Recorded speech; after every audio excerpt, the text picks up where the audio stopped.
Okay, President Proctor, go ahead.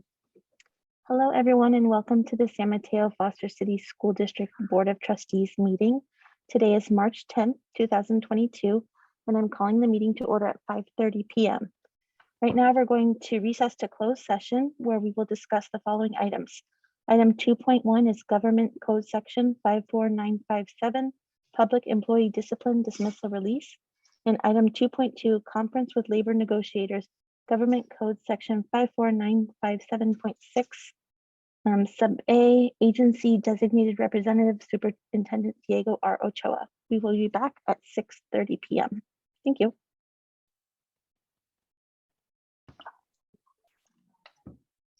Okay, President Proctor, go ahead. Thank you. Hi, everyone. We're reconvening to our regular meeting from closed session, and we have one item to report. By a unanimous vote of 5 ayes and 0 noes, 11 temporary certificated employees will be released effective the close of the 2021-2022 school year. We will now do our flag salute. Please stand and join me for the pledge. I pledge allegiance to the flag of the United States of America and to the republic for which it stands, one nation, under God, indivisible, with liberty and justice for all.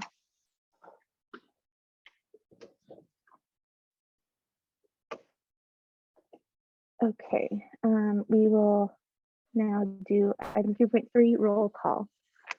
Trustee Warren? Yes. Trustee Watkins? Yes. Trustee Corzo? Present. Trustee Chen? Here. And I am also here. Trustee Corzo, do you mind doing the translation announcement? Sure. Bienvenidos a todos. Si ocupan traducción, por favor, levanten la mano o también pueden hacer clic en su pantalla en el icono del mundo que ven y pueden cambiar la idioma ahí. Muchas gracias. Thank you. Moving on to item 3.4, approval of the agenda. It's March 10th, 2022. President Proctor, I'd like to recommend a change to the agenda. I would like to switch item 6.2 to be in front of 6.1. So just swapping those two items in the order.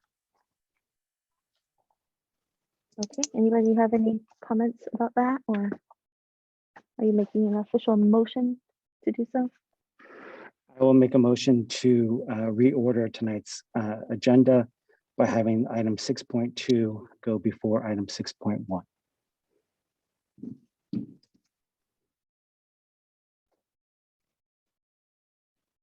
Would anybody like to second that motion?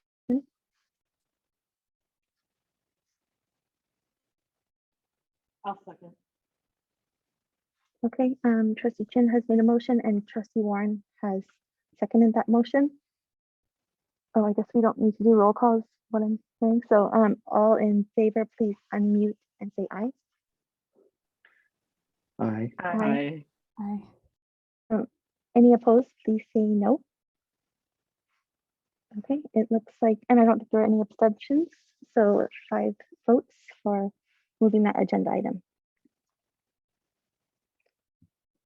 Okay, moving on to item 3.5, approval of minutes from the February 24th, 2022 meeting. Motion to approve. I'll second. Okay, all in favor of approving those minutes, please say aye. Aye. Aye. Aye. Aye. Any opposed? Any abstentions? Okay, the minutes have been approved. Okay, item 4.1. Sorry. Public statements related to non-agenda topics. The San Mateo Foster City School Board cannot act upon any matter that has not been included and publicly posted on the agenda, except under limited circumstances as permitted by law. The board may refer matters raised in this forum to staff for investigation and/or action where appropriate. Please limit your statements to 3 minutes. Peter, would you mind checking if anybody would like to make public comment on non-agenda items? Absolutely. For those of you who may be joining us for the first time, if you would like to make public comment on something that is not covered on tonight's agenda, please use the raise your hand functionality within Zoom. You'll have 3 minutes for your comments and to address the board. We have 2 so far, Nicola, and then after Nicola will be Rena. Nicola, go ahead. Hi, I'm Nicola Cadenas, and I have 2 children at Lead Elementary. I'd like to publicly raise my concerns about the planned installation of artificial turf at 19 of our schools. Much of the concern about artificial turf has been around the crumb rubber infill, which is made from recycled tires. Our district is not using crumb rubber and instead has plans for other untested new products which are falsely being promoted as safe alternatives. There are still significant problems with the plastic grass blades themselves. I would like the board to consider a learning session to learn from environmental health experts, toxicologists, natural grass experts, and other people who are voicing their concerns about artificial turf. I see 4 main concerns: our children's health, the environmental impact, cost issues, and social justice concerns. Artificial turf is a petroleum-based product. The manufacturing of these blades include the use of PFAS, which are man-made chemicals that stay in the environment forever. Documented health risks of PFAS include premature puberty, increased rates of cancer, kidney and thyroid disease, and increased rates of infertility. Our neighbors in the city of Millbrae recently enacted a temporary moratorium on the installation of artificial grass. Public health researchers and pediatric environmental scientists have written against the use of artificial turf anywhere children play. I urge the board to take the time to learn more about the harms of artificial turf, even when using different infill. Despite industry claims, these plastic carpets cannot be recycled. Even representatives from the Synthetic Turf Council concede that there are no recycling plants in the United States, and a US field has never been recycled. These newer fields are still hotter than natural grass, contributing to global warming, pollute our water systems, and are dangerous for the long-term health of our children. On the other hand, natural grass sequesters carbon dioxide, releases oxygen, and helps retain and filter groundwater. Plastic fields don't even save water, as they still need to be cleaned on a regular basis. Otherwise, it's like playing on a giant used Band-Aid. They also require frequent infill, replenishment, repair, and annual safety testing, which is over $1,000 a field. Our playgrounds and fields do need upgrades, which can be done successfully and affordably. There are even additional measures that can be taken to combat the geese nuisance. It's also well documented that low-income neighborhoods have less access to green spaces, which are calming and help us increase focus and attention. We should be enhancing our Title I schoolyards, not covering them in plastic. Before making a $17 million mistake, I implore the board to further investigate this issue with increased community and expert engagement. I would welcome the opportunity to partner with you on this. Thank you, Nicola.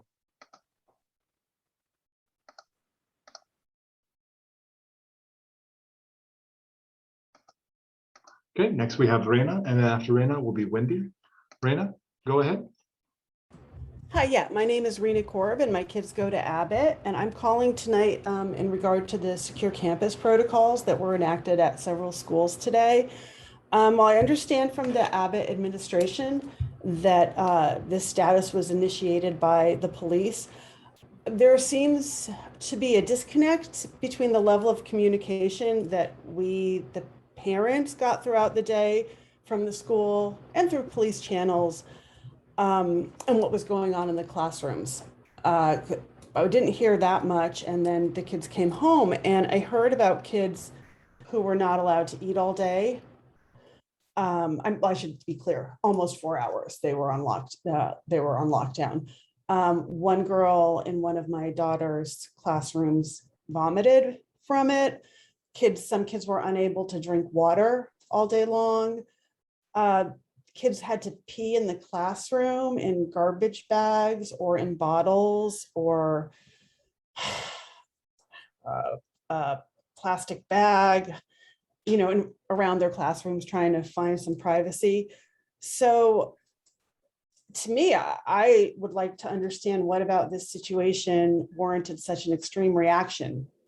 You know, I don't know if we need another level of risk, because this was not based on what I heard throughout the day, which was very little. I was pretty shocked when my kids came home and I heard what had been going on. There was also quite a bit of variation among the classrooms. And so I'm wondering if we need more training around this. And, you know, this just seems to me like a really good time to do a postmortem about what happened and how to execute it so we can do better in the next situation. Thank you. Thank you, Raina. Next, we have Wendy. Wendy, and after Wendy will be Eric. Wendy, go ahead. Hi, thank you so much for your time tonight. My name is Wendy Halverson. My daughter is a 4th grader at San Mateo Park Elementary School. I follow what you guys do on the board very closely, but this is the first time that you've heard from me. You know, overwhelmingly, my husband and I have supported the decisions that have had to be made the past couple of years with the schools, and we feel like our daughter has thrived in this school district, and we feel so lucky to go to San Mateo Park Elementary. This past week, we were told that our annex, our after-school care program, was going to be outsourced to a, I think it's a not-for-profit company called Newton. We weren't given any prior notice. We had no idea that our beloved annex program was even at risk for being closed. I have sent an email that hopefully got to all of you, and Shara, I really appreciate your response to my email. I haven't gotten a chance to speak with Mrs. Tremaine. She also called and spoke with me. I think that I just wanted to put a face on what is happening. My child is an only child. During the pandemic, she was incredibly stressed out and lonely, and our annex had Zoom calls so all the kids could still talk and be friends. They were doing talent shows. The teachers are absolutely irreplaceable. And this decision to close our well-staffed annex because other sites are having trouble with staffing, it makes no sense to me. Put Newton in the sites that are having trouble with staffing. Why take away our beloved teachers that we've had for years? And they're just as much a part of San Mateo Park Elementary as any of the other employees there at that site. I really would like to be part of the solution. Any, ideas, anything like that. This is a change that after a couple of years of pandemic learning and things like that, to take away this stability in our daughter's life without any input from parents, it's really a hard pill to swallow. And we would just like the opportunity to work with Mrs. Tremaine and you guys as board members and you, Superintendent Ochoa, just to try and figure out a different solution, because it feels like we're being punished for having a well-functioning program. Thanks so much for your time. Thank you, Wendy. Okay, next we have Eric, and then after Eric will be Lisa. Eric, go ahead. Hi, can you hear me? We can, Eric, go ahead. Okay. Good evening. My name is Eric Malinowski. I am the father of a San Mateo Park School 3rd grader who has special needs and who has been attending the PM Annex after school program since he was in kindergarten. My wife and I, along with every other parent whose child is enrolled in our after school annex, was stunned and deeply disappointed with the very sudden news we received last week that our annex was being eliminated next academic year.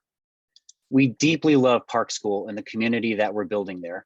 And that includes our annex staff, which has been an invaluable addition to our son's life. We were blindsided, and now we have many unanswered questions. Why was this decision made without any advance warning to annex families at Park School? Was any alternative means of funding the annex discussed at any point? And if not, why not? And why were parents notified of this decision by email at 8 p.m. on a Monday night, and then given 13 hours notice of an informational session that would be held during daytime working hours the next day, when parents are working the jobs that make this after-school care necessary in the first place? San Mateo Park School already receives the lowest levels of per pupil funding in this district. And so my final question to you tonight is this: why are you continuing to cut services from a school that needs so much more of your help? Above all, we want to work together with you to keep the annex program at Park School as it is now. And I thank you for your time and attention. Thank you, Eric. Next, we have Lisa, and then after Lisa will be Sandy. Lisa, go ahead. Thank you very much. My name is Lisa Natush. I'm here to express my sincere disappointment that the Park Elementary Annex program will no longer be offered next year. My daughter's in 4th grade and has attended this annex program since kindergarten. My son is now a senior at San Mateo High, and he attended the morning and afternoon program at Park from kindergarten through 5th grade.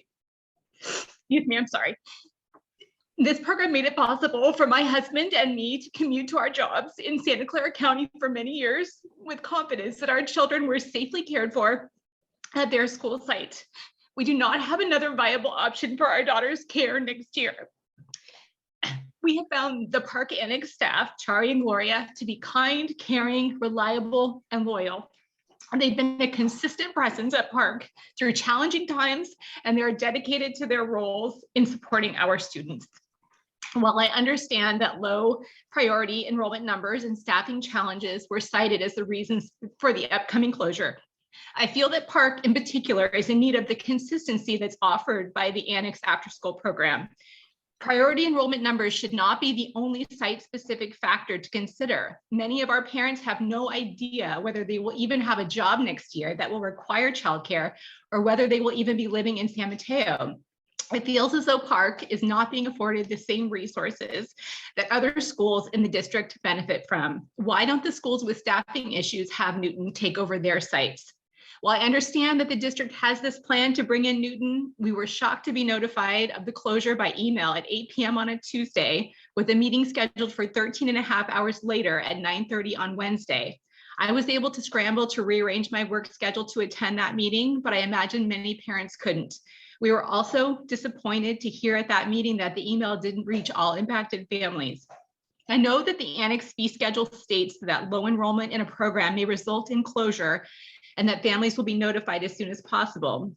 However, since this is a financial decision that must have been discussed internally at the district for some time, with multiple families impacted, I feel that parents should have been specifically notified that this was a strong possibility for our annex weeks ago and been given the opportunity to provide input with a reasonable amount of notice.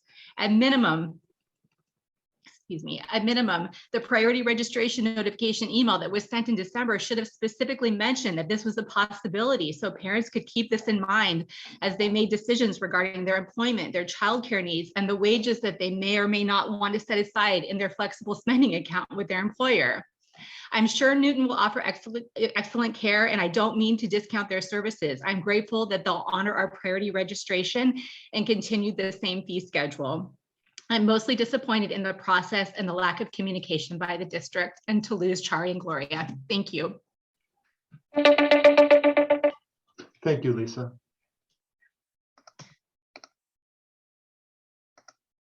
Next, we have Sandy. Then after Sandy will be Becca. Sandy, go ahead. Hi, I just want to echo what Rena said earlier about the lockdown today at Abbott. It seems like this is something that we're going to be dealing with more and more with this crazy world that we're living in. And I know that the district was prioritizing the kids' safety, and I very much appreciate that. But I think we need to look at a backup plan or a way for kids to be able to use a restroom during a lockdown. That just seems inhumane that they were not allowed to have a way to go to the bathroom besides bags or garbage cans. No one's going to starve without food for 4 hours, but the bathroom thing, I think really we need to look at. Thank you. Thank you, Sandy. Okay, next we have Becca, and then after Becca will be Kristen. Becca, go ahead. Good evening. Can you hear me? We can. Go ahead, Becca. Thank you. My name is Rebecca Duran. I'm the parent of a student at San Mateo Park. I know you have a lot of important business to get to, so I really appreciate the time to speak. I'd really like to empower this body to walk the walk with students, parents, teachers, and administrators at San Mateo Park School. Please consider the critical importance of the staff of our annex, who have established caring and supportive relationships with students, teachers, and families. They know our kids and families. We have a fully staffed and fully functional annex in Miss Gloria and Miss Shari. We don't want to see this program or these instructors stripped away. We understand there are staffing issues across the district, but robbing Peter to pay Paul is not a solution. Taken to its natural conclusion, the end result of that plan is one super annex that serves one school site. What good is that? That's not how after-school care should work in a district with 21 schools. Come to the Park School Annex and see how it should work. We are a Title I school with significant populations of need, as you know, and Park School needs more support, not less. Closing our annex is not the right decision. The organization proposed to take over aftercare will purportedly be bringing staff. Where do you think they will get them from? We need to look as a district at our recruitment and retention efforts to solve the broader issue of annex staff shortages at other sites. In addition, I am urging you to please look at how annexed services are funded. They are not an extra service. They are a critical function of a community school, and that's what Park School is. Please help us build that community further, not destroy it. This is an issue of equity to us, and we need your help to get creative, to think outside the box, and not leave the students and families of Park School cut off from the critical people who provide care and educational support to our children. Thank you. Thank you, Becca. Next, we have Kristen. Kristen, go ahead.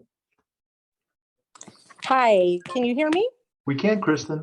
All right, excellent. Thank you. My name is Kristen Sevilla, and I am speaking tonight as a Laurel and Abbott School parent. So today was quite the day for us, having children in two of the schools that were under a secure campus today. I don't want to repeat the things that I've already said. Instead, I want to focus on the fact that it seems like we really need to support our sites and our teachers and in understanding the protocols around our different, secure campus lockdown, because my two children had two very different experiences today in those 4 hours of lockdown. My middle schooler, like the others, had no access to food or water. She was able to get some granola bars at some point. She was lucky that she was in the gym, so she had access to a bathroom. But the stories of kids peeing in cups in the corner of the classroom are disturbing. Also, hearing stories about students who had panic attacks during this time. My daughter was told by her teacher that this was a drill, when over the all call, it was said that it was not a drill, that they were actually in a secure campus protocol. So I'm concerned about the mental health and the social emotional impact that today had on our students. I'm lucky that my children came out of this unscathed. They felt safe during the whole thing, but I fear that others did not, and that the inconsistency in which teachers were also letting students text their parents was disturbing also. Some kids were able to text their parents and say, I'm okay, others were not.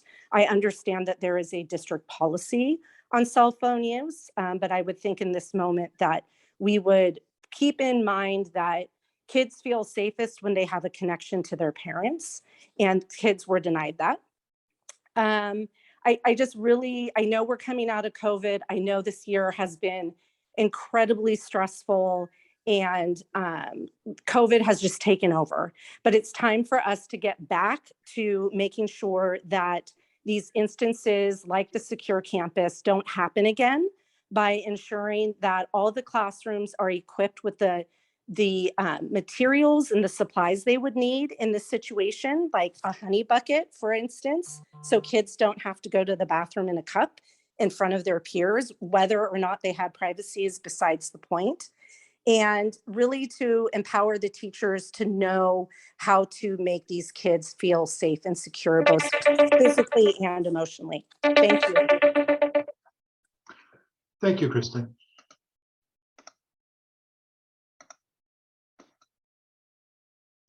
Okay, President Proctor, we have no other hands for public comment.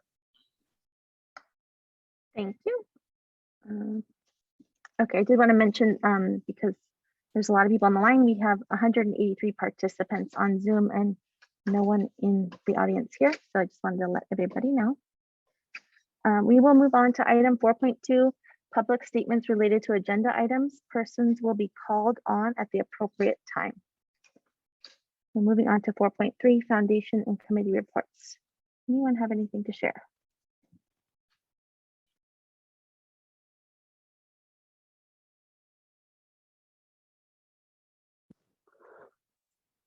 I'll share. This afternoon, we had a sanctuary task force meeting. And at that meeting, there were 3 main topics. 2 of them I'll sort of mention. One was about the war in Ukraine with Russia, and how as a district can we provide resources, or at least share that there are resources out there for those who may be affected, whether social, emotionally, or housing or financial. And so the Sanctuary Task Force put together a list and are putting together some sort of, like, I think it's like 2 or 3 pages, Trustee Corzo, yeah, about various different resources for those who may be affected one way or another. And so they are looking to try and make sure they can provide some sort of help and information in that sense. The other main topic was actually about after school care programs. So it was actually very timely. They had also put together a list, and not because of our current annex program situation, but just in terms of new families, especially newcomer families who come to our district, about the after school programs. And so they put together a list, and they're planning on, once it's been vetted and it's sort of in rough draft phase, but it's a collection of all the after school programs in our community. And so therefore, if a parent wants to come in and take a look at it, or if it's going to be posted or shared with the principals, or when newcomer families come in, you know, there's an idea that there's some sort of list with resources there. There's a big discussion in terms of where it eventually will be housed, but it was very pertinent information because the stories that we hear of people, you know, it's word of mouth sort of calling. And here is one complete list of, at this, as a snapshot in time of this moment of where all their after school programs are. So I'll just share that. And I'd say those 2, it's still a work in progress. We have another meeting in a couple of weeks, and it's all being worked on. So.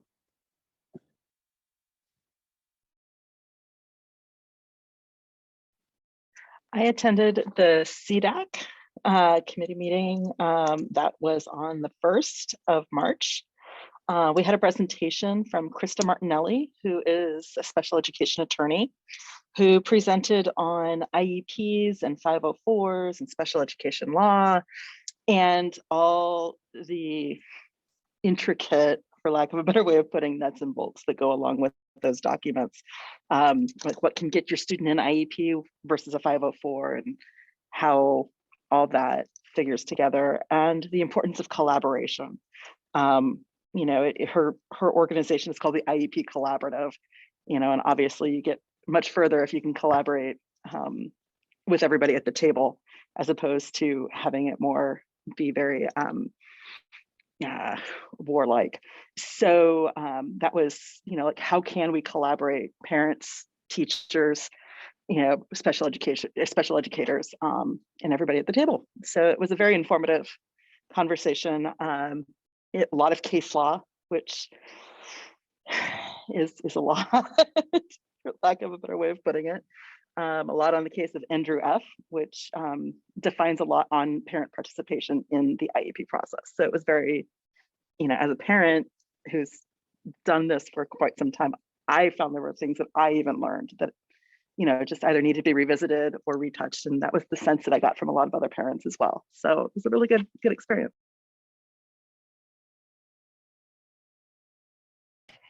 To share briefly about DLAC. The DLAC meeting was on March 1st. There were a lot of resources shared with everyone. And something I wanted to highlight is that in our district, we have 50 languages represented, 3,039 English learners. And the top 3 languages, the top 3 native languages spoken in our school district are Spanish, Mandarin, and Japanese. And there was also, so there was a lot of data reviewed. I'm not going to go super into the weeds, but there was some really exciting data shared around the ALAC program in our middle schools. That's the Academic Language Acceleration class. So 44% of students in that program made 2 years of expected reading growth in just 1 semester. And so that's really exciting and a really good news for that program and for how successful it is, and really good news for the students as well.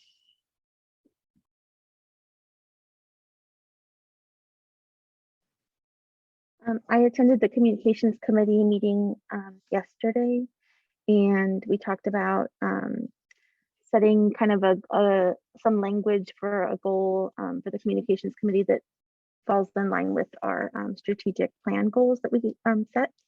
We also talked a little bit about the new website and the new parent communication tool that's going to be rolling out, I think, over next year. And then also the district is planning an event in June with some of our community partners. So we were talking a little bit about that event. And then I have 2 other things to share. I don't think they qualify as announcements, so they're more like reports, but Trustee Corzo and I, we were judges in a speech contest the other night at the Foster City Lions Club. There was 2 high school students that gave speeches about kindness. And so it was very official. We had to sit at different tables, and Steve Okamoto was 3rd judge. And we judged these very bright young ladies, and it was a great event. And the other thing I was going to mention was that Trustee Corzo, Trustee Watkins, Superintendent Ochoa, and I all went to the Borel musical last Friday, and it was 13 musicals. It was really great. I love musicals, and so and I haven't been to one in 2 years because of COVID, so it was just the perfect amount of entertainment for that evening. So I just wanted to say congratulations to the Borel drama crew. And that's all I have. Okay, the next item is 4.4 SMETA CSEA SMEA updates. Give me one moment to bring our representatives in.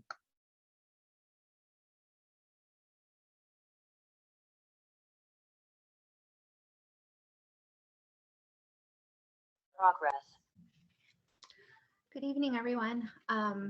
I would be a horrible president if I didn't acknowledge the upcoming closure of 2 of our annex after school care sites happening shortly after spring break, or right after spring break, as well as the closures next year. I was originally going to point out that this had nothing to do with the layoffs that we talked about in the last meeting, but I feel the parents already kind of pointed that out. It's unrelated, but still disappointing for the staff and families, obviously. I'm hopeful that the annex will be able to build itself back up again sooner than later. and that this is not the start of a downward spiral. As a former annex parent, I know I felt a sense of comfort having the school district responsible for the care of my children after school. So this is definitely a loss for those sites, the family and the staff. That's all that I have.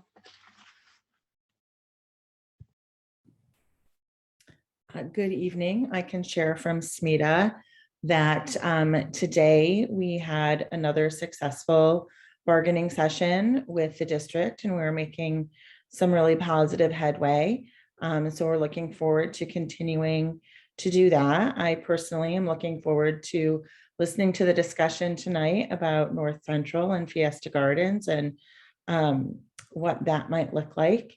And I also do want to give a shout out to my colleagues at Abbott and Laurel, who I know did their best in a really scary situation, keeping students as calm as they could be, following police directives. I feel like I'd be remiss if I didn't also give a shout out to the principals there who I know supported the staff along the way. And honestly, the police department who eventually came and helped escort students so that they could eventually use the bathroom. So I know it was a really trying day for all those colleagues, and I want to just express my appreciation for all they do for the students. And I know what they'll continue to do tomorrow to continue to support the social emotional impacts of this. So kudos to everybody for handling a really scary situation. I think when you think about all of the things that happen, that the tragedies we hear in the news all the time, the fact that every kid went home safe, speaks to the system doing ultimately what it needed to do and make sure that every kid got home safely to their families that night. And 11 more days till spring break. Thank you.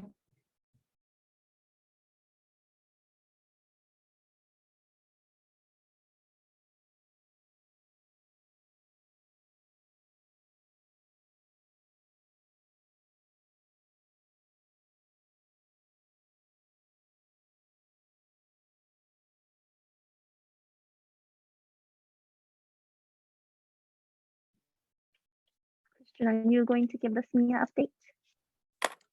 Yes, hello everyone. My name is Dr. Christian Rubalcaba, and I'm the school principal of Abbott Middle School.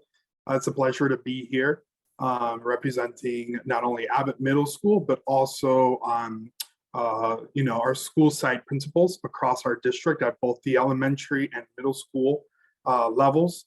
We are in full swing planning for the August return in a variety of different ways.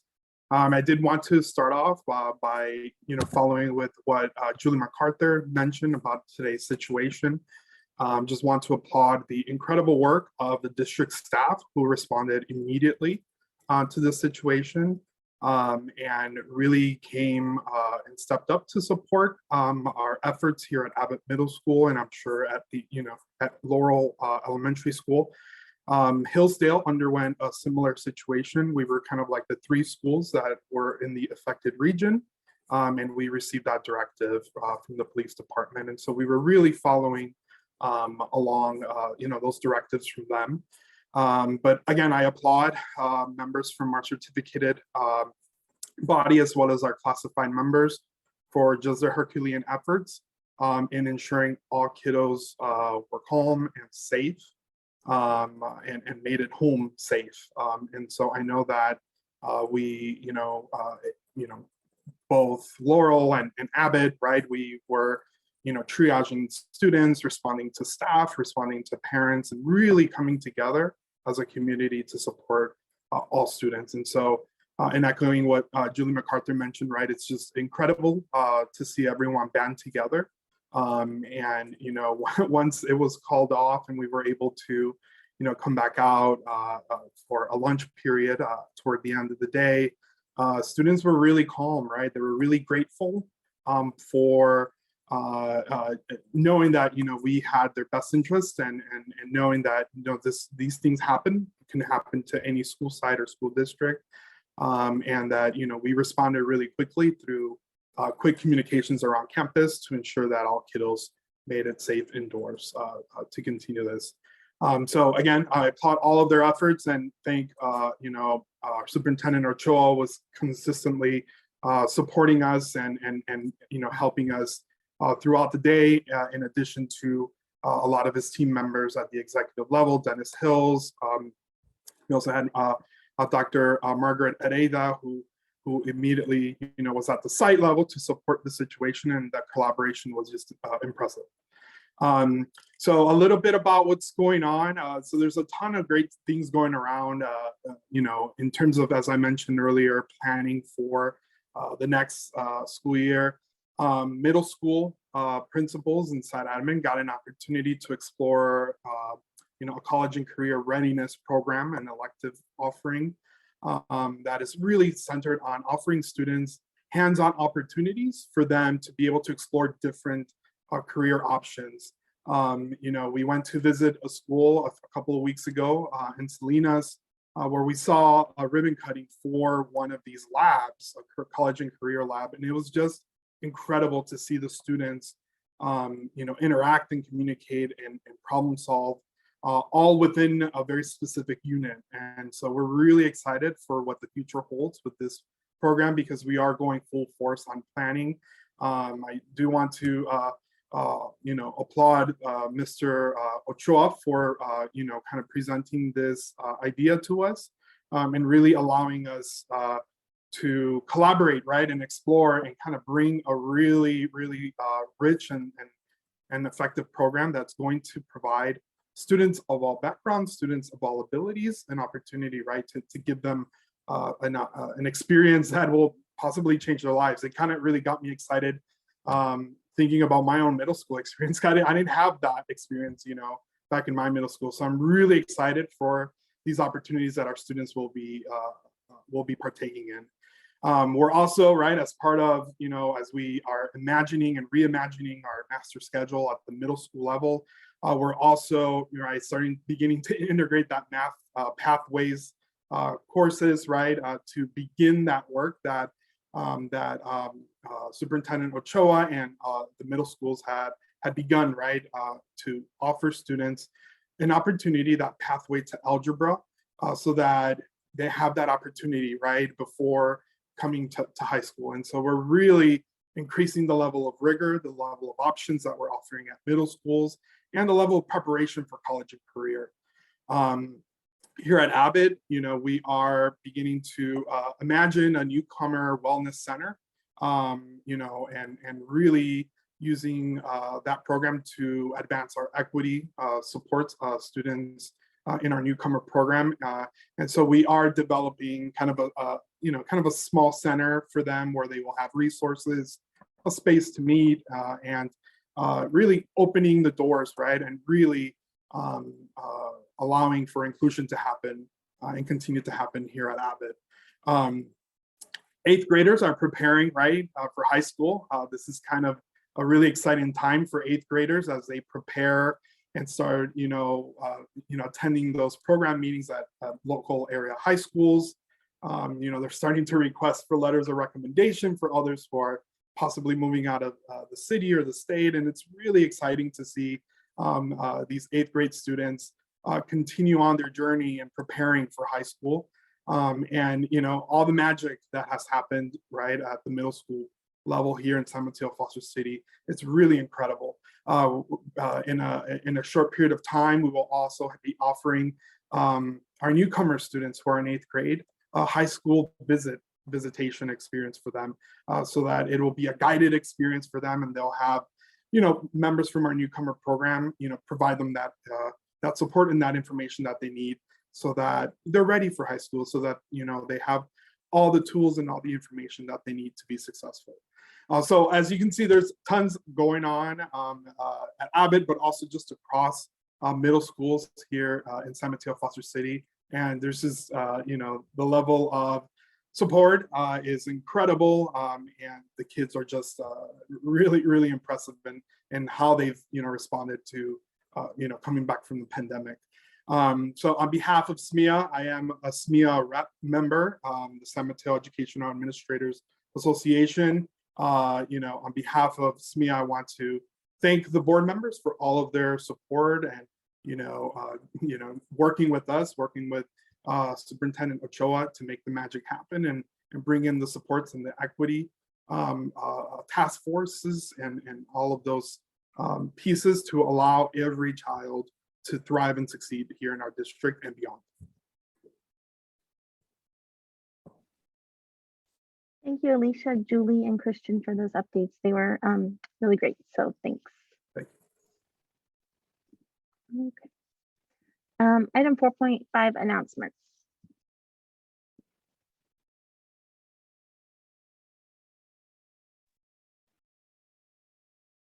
Any announcements? No? Okay. I guess just one. A couple days ago was Women's International Day. So shout out to all the women who are amazing and do work, in their careers and at home, and who are in leadership positions. And I hope that we honor them on that day, but also every single day. So that's my announcement. Thank you. Thank you. Moving on to item 4.6, superintendent report. Board President, Doctor, delighted to be able to speak with you tonight. My first comments will be to congratulate the very talented students and staff, as well as the whole school community for supporting the Burrell drama production that we went to go see. For those who haven't been to a production put on by Burrell, it is really going to take your breath away if you go out there and see what they put out to the community. Our students were stars. Our parent volunteers were amazing. They really just showed what it means to be a connected and supported community. And I can't wait for their next production. I want to be able to get back to each and every one that they offer. So those are my first comments. My second, I want to be able to address some actions that we'll take moving forward related to what we expect down the line to be the next instance of a secure campus protocol, and give important reassurance to our educators, to our students, and to our community members about the actions and steps that we'll plan to initiate over the next couple of weeks. So the first and foremost is to thank all of the staff members at both Abbott and Laurel for everything that they did today, to reassure, to calm, to support, and to care for the children under their responsibility. Huge shout outs to our school administrators, our principals at both schools, and our district support team for the very stressful but necessary work that they put in to manage this situation. First and foremost, as a district, when situations like this take place, our efforts are going to be to improve the clarity of the communication that goes out to our families. So we want to make sure that when the school district is notified that we need to initiate a secure campus protocol, we want to be able to have a 10-minute window that the site and the school district coordinate a combined communications that we can send out to families. With the ubiquitous availability of technology, it's very common for the notice of police activity in an area to be online within just a matter of minutes. So we want to make sure that we're able to design and send out a very clear communication to families so that they're not hearing about it outside of the district's communication strategy. The second is that our student services department is going to work with our business services department to ensure that moving forward, we identify and acquire emergency kit rations and proportions for all of our classrooms in the district. And so like anything else, the incident that took place today at Laurel and at Abbott in the general vicinity was unusual because it took so long. It took, close to 4 hours for the incident to resolve. And that's just too long of a time to have a situation like a secure campus, which basically means you close every physical location on the school and you ask everybody to stay indoors without having very well outfitted emergency supply kits. And so those kits would essentially ensure that every classroom is provided with an emergency toilet for the classroom, that every classroom is provided with the necessary food rations that are available in the event that a secure campus protocol or lockdown takes more than an hour to an hour and a half. That every classroom is provided with emergency drinking water that's easily available. And then obviously emergency supplies, waste bags, toilet paper, hand sanitizer, gloves, and things of that nature. And so our two departments are going to work closely over the next couple of days to identify the vendors and products that can have a quick turnaround time for us, and then initiate a process to be able to collect and deploy these supplies so that every classroom in the district is provided with these very important materials. So at the next time the secure campus protocol is initiated, we're prepared and we've learned from the situation that took place today. And those are my comments.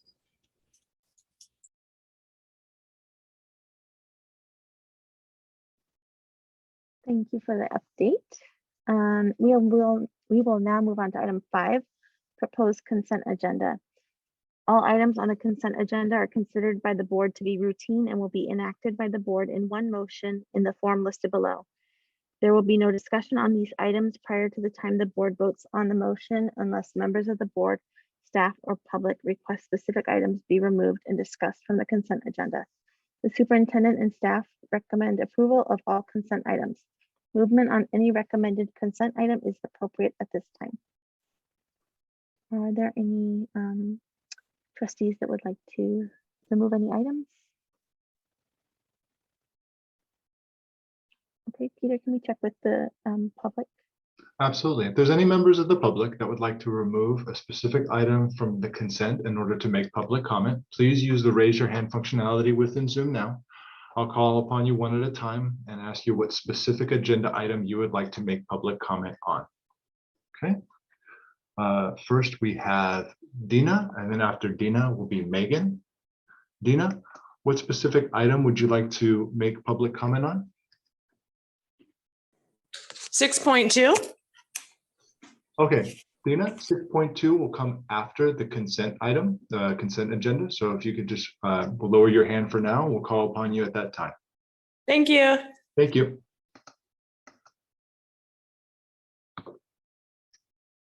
Okay, Megan, go ahead.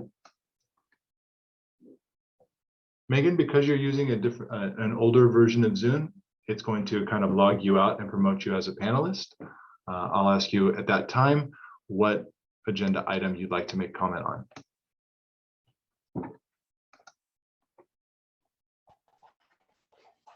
Hi, Megan. What particular public? Can you hear me okay? Yes, I can hear you. Fantastic. What agenda item would you like to make public comment on for the consent items? Also 6.2. Okay, that will come at a later time. Thank you. Thank you, Megan.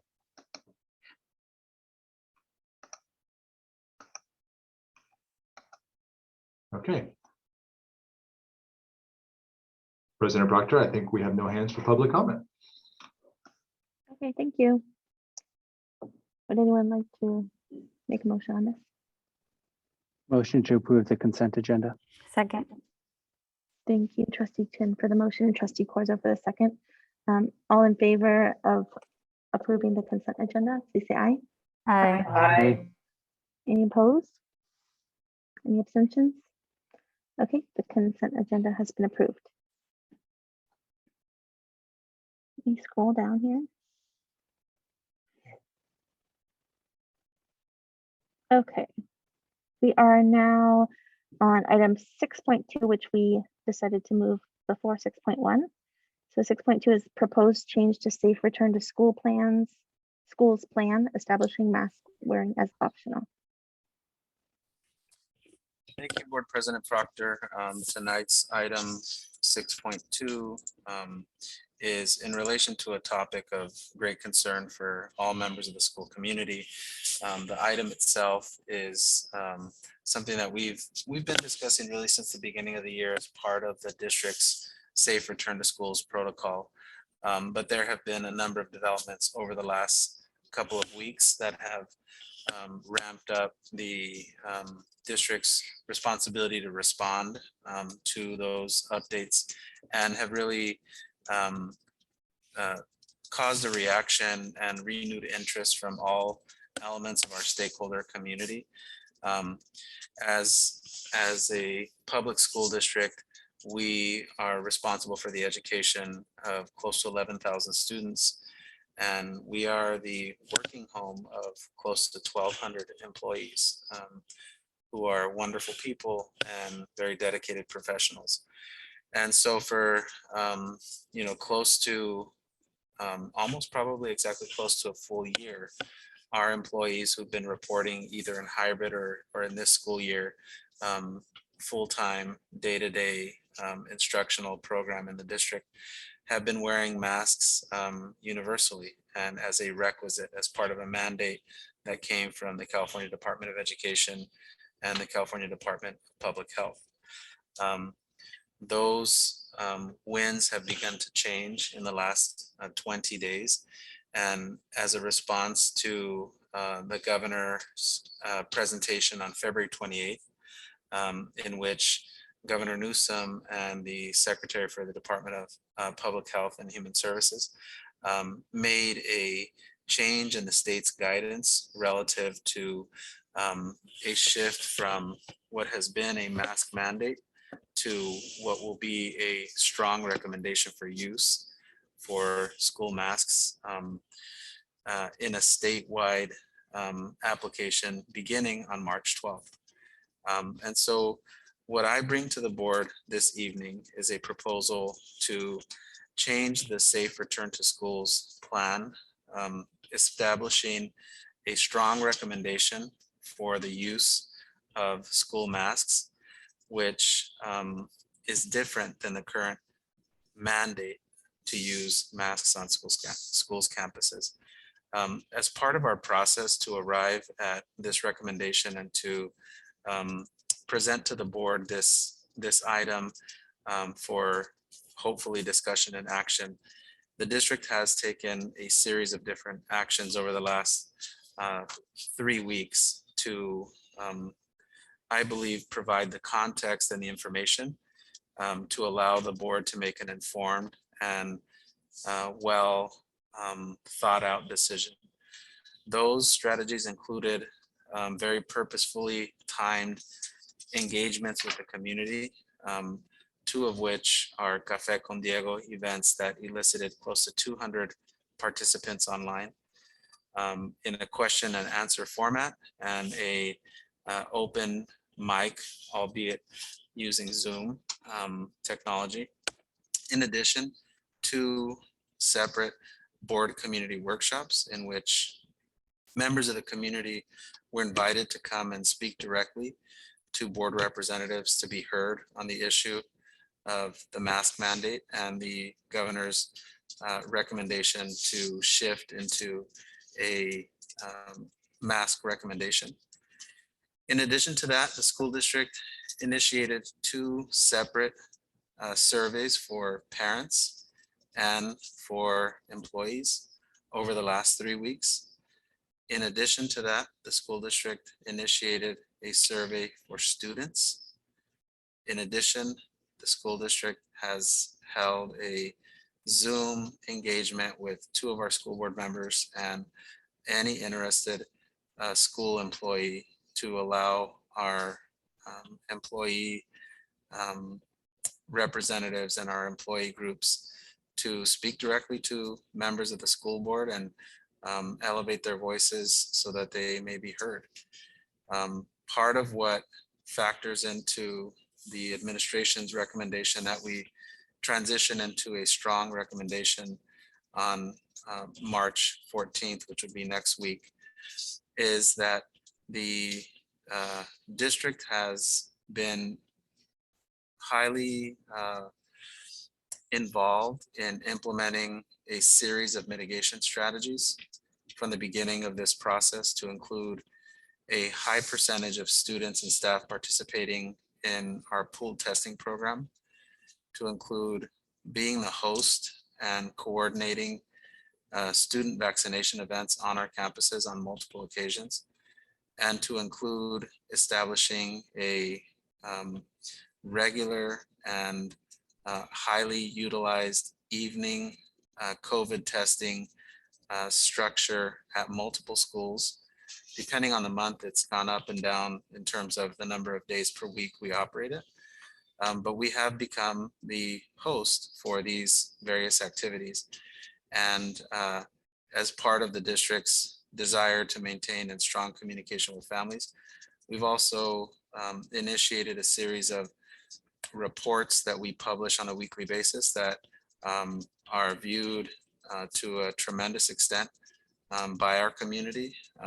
And they are high quality reports that are readily available in an easy to find place on our district website. So factoring all those topics together, the board was given a series of talking points at our March 3rd board study session, albeit for a short 25-minute period, but we did discuss and openly talk about the likelihood that we would arrive at tonight's meeting, knowing that a recommendation would be coming from administration, that we would open up this discussion to the public and allow members of the board to deliberate, and as the administration recommends, arrive at a decision at this meeting.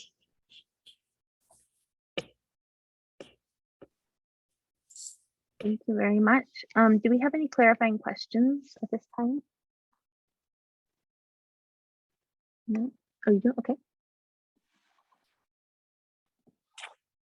I do. I was wondering, Superintendent Ochoa, if we have district staff have thoughts about what numbers would need to look like for there to be a switch. Like, should this proposal move forward, for there to be a switch back to having masks required? You know, that's an excellent question, Trustee Watkins. And what we have been advised through our associations with our California School Administrators Association and our partners throughout the state and county is that part of what is guiding our decision or our recommendation to transition into a strong recommendation for mask wearing as opposed to a mandate is that the state has defined the criteria upon which making this shift is part of their design for what they're referring to as an endemic strategy with COVID. And so we haven't landed on a particular number, and I would recommend, and staff would recommend, that we follow whatever further guidance would come from the California Department of Public Health and from the Health and Human Services Agency for California, knowing that between now and the end of the school year, particularly after spring break, it is possible for our district to experience an uptick in cases. And without knowing the statewide comparison, we would hesitate on landing on a number now until we had more guidance from public health. Just to clarify, you are anticipating there to be guidance. We do anticipate for the guidance to come through. Okay, great. And then I have one other question, which is in conversations with our both of our unions, and I know that it came up in the conversation that President Proctor and I had with our educators and staff members on Monday. I'm wondering, there were some comments around just more vulnerable members of our staff and potential implications. I'm not sure if that came up in other conversations that district staff have had with our unions, but I'm wondering if there's anything built into this proposal that addresses those concerns. And thank you for that question as well, Trustee Watkins. The district's approach to working with staff members that have unique and potentially medically vulnerable or medically very concerning situations is to engage our human resources and our district nursing staff in a process to understand what additional mitigation strategies we can put into place to safeguard their health. As with any other shift in policy, we are looking at a proposal that we believe is going to align with the state's recommendation, but we also know that some of our members are going to require more attention to how this potential policy needs to be worked with, and potentially additional physical supports be provided to our members, and our human resources staff is ready to hold those meetings and engage with those staff members. Thank you. Any other questions? Okay, let's go to public comment, Peter. If there's any members of the public that would like to make comment on the Safe Return to Schools plan, please use the raise your hand functionality within Zoom. I will call upon you one at a time, and you'll have 3 minutes to address the board. Okay, first we have Dina. After Dina will be Mrs. Winter. Dina, go ahead. Can you hear me? We can, Dina, go ahead. Okay, first of all, I would love to thank Mr. Ochoa for recommending this change. I am so happy to hear you recommend this for the district.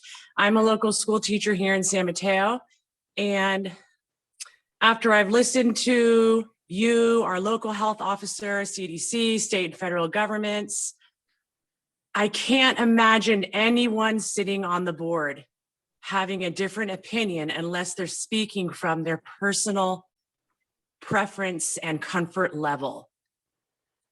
I can't imagine anyone going against this recommendation unless they're speaking from their personal comfort level.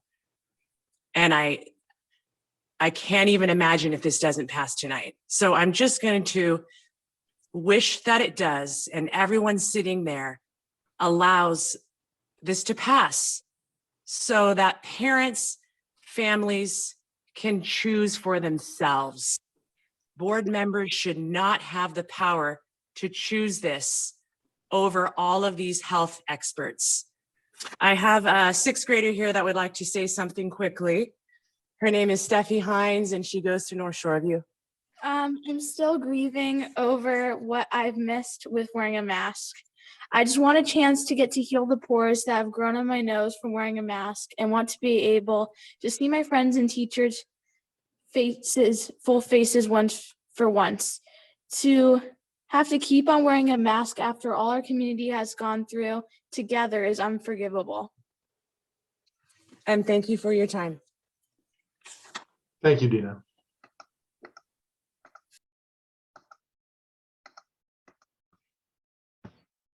Next, we have Mrs. Winter. After Ms. Winter will be Leia. Ms. Winter, go ahead. Yep. Hi, can you hear me okay? We can. Go ahead. Hi, I'm here today as a concerned auntie and a concerned parent. I want to actually thank Stephanie to speak today in the meeting. I think it's so incredibly brave for students to speak up, and I think it's very powerful. I want to echo their request. I want to urge the school board to vote for optional masking indoors tonight.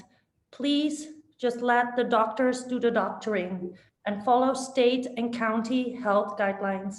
There is no data supporting the need to mask our children in schools today. Please follow the science. Masking is bad for our kids. It causes social development issues, language development delays, and mental health issues. When not seeing their teachers' faces, how are kindergartners supposed to learn the proper pronunciation of new words? How about our learners that have English as a second language, like my children? They are really at a disadvantage not seeing their teachers' mouths, not seeing your teacher's facial expressions, not knowing if they're happy or frustrated, not practicing this nonverbal communication, especially for our littles, is difficult. Our kids are missing out on so much if we allow them to grow up in a masked world. I urge you to take a child-centric approach and put the well-being of our children first. Please vote for optional masking tonight. Thank you so much. Thank you, Ms. Winter. Next, we have Leah, and then after Leah will be Megan, Megan Jepson. Leah, go ahead. Hi, everyone. Thank you so much for your time today. I also would really like to thank Superintendent Ochoa. Been incredibly grateful for your leadership, for how you have consistently followed the science and not the fear throughout this entire process. I think it was a public health decision to mask our children in the first place. Public health has now moved to choice. This shouldn't be a discussion about what we think or what we feel. We should just be following the science. This is very simple. Looking at the results of the middle school survey really highlight that there's severe collateral damage that we've really done to our children. We've treated them as vectors of disease for 2 years and told them things like if they bring COVID home, they will kill their grandparents. Well, most of these kids are vaccinated and still terrified to move forward. And so as we now have vaccines, treatment, and natural immunity, the kids are still the last to benefit from these improvements. And there are real implications of these long-term school closures and mask wearing. We've heard about the literacy rates, mental health, and the real need for kids to have normal socialization. Meanwhile, adults are going maskless to work, to sports games, to karaoke bars, to conferences. It's time to move to mask choice immediately without further delay. Thank you. Thank you, Leah. Next, we have Megan, and after Megan will be Melissa. Megan? Okay, Megan, this will pop you into as a panelist.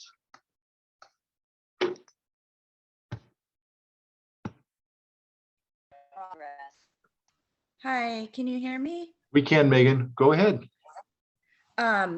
Thank you for allowing me the opportunity to speak. Thank you, Mr. Ochoa, for proposing this mask passing. I'm hopeful that the San Mateo Foster City School District will align immediately with county, state, federal, and CDC recommendations.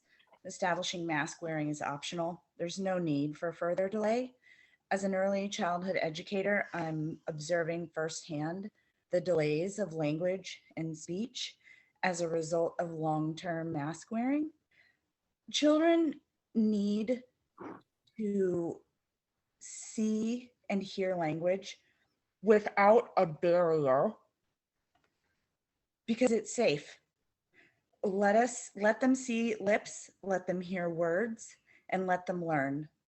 Let them heal, and let us support one another's personal right to choose to unmask or continue masking without judgment or delay. Thank you. Thank you, Megan.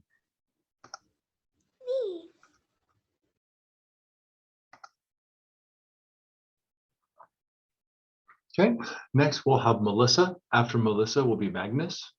Melissa, go ahead. Hello, good evening, everyone.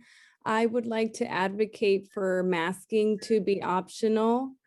And I have my daughter who has been eager to speak for herself. She's a first grader She wanted to have the opportunity to talk about what wearing a mask feels for her as a first grader and how her experience has been.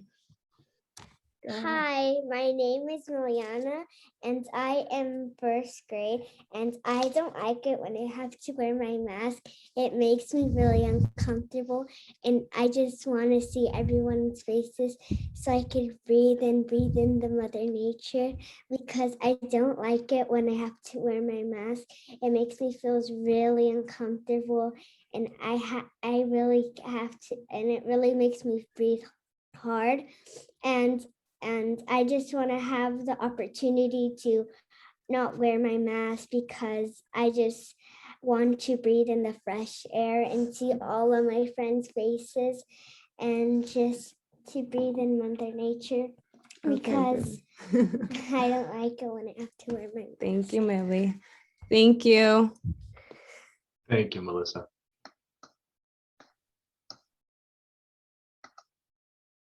Next, we have Magnus. After Magnus will be Jennifer. Magnus, go ahead. Yeah, I think it's interesting. This is I have two kids at North Shore View. Met with you last Thursday. I think it's great that all of you are wearing a mask. I don't know why you are. We have been, we got the Fauci ouchie. I have three of them. We've had COVID as well. I'm here to talk about masking and not masking. I appreciate that you're spending the time, but there are parents who are very concerned about not masking and some who are very concerned about masking.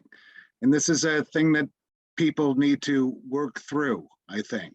So thanks for spending the time to talk about so many issues that we've been going through tonight. Very much appreciate the time that you're spending, but let's dump these masks. My kids can leave school from a gate and go have a play date 200 feet away without a mask on with 8 kids inside of a house.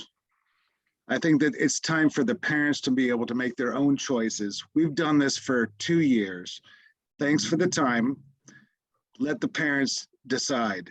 If you want to wear 3 masks, wear them. Otherwise, don't wear a mask. But also important to me is that every school should be able to communicate to the kids. Let's not bully people about a mask or no mask.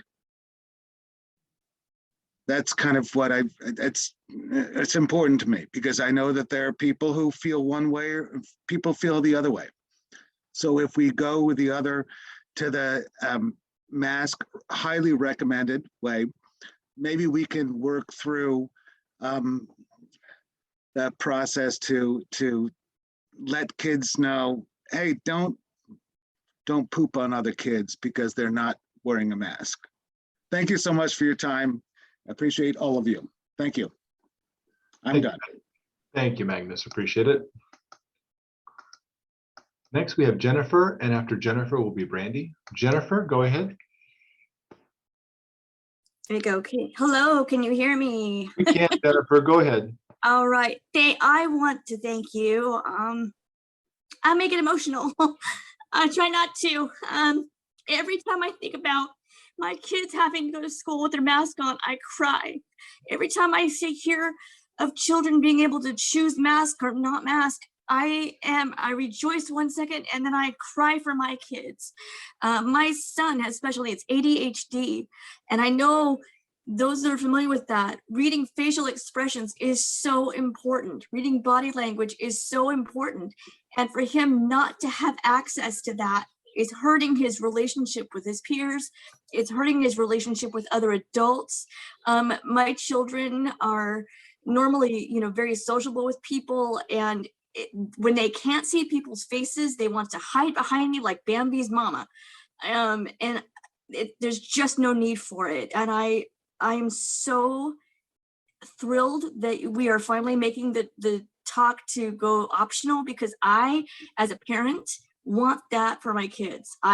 If someone wants their child to be masked, that is on them.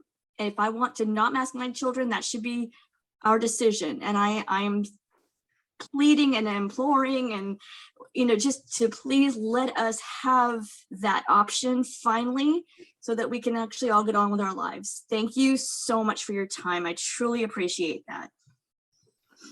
Thank you, Jennifer.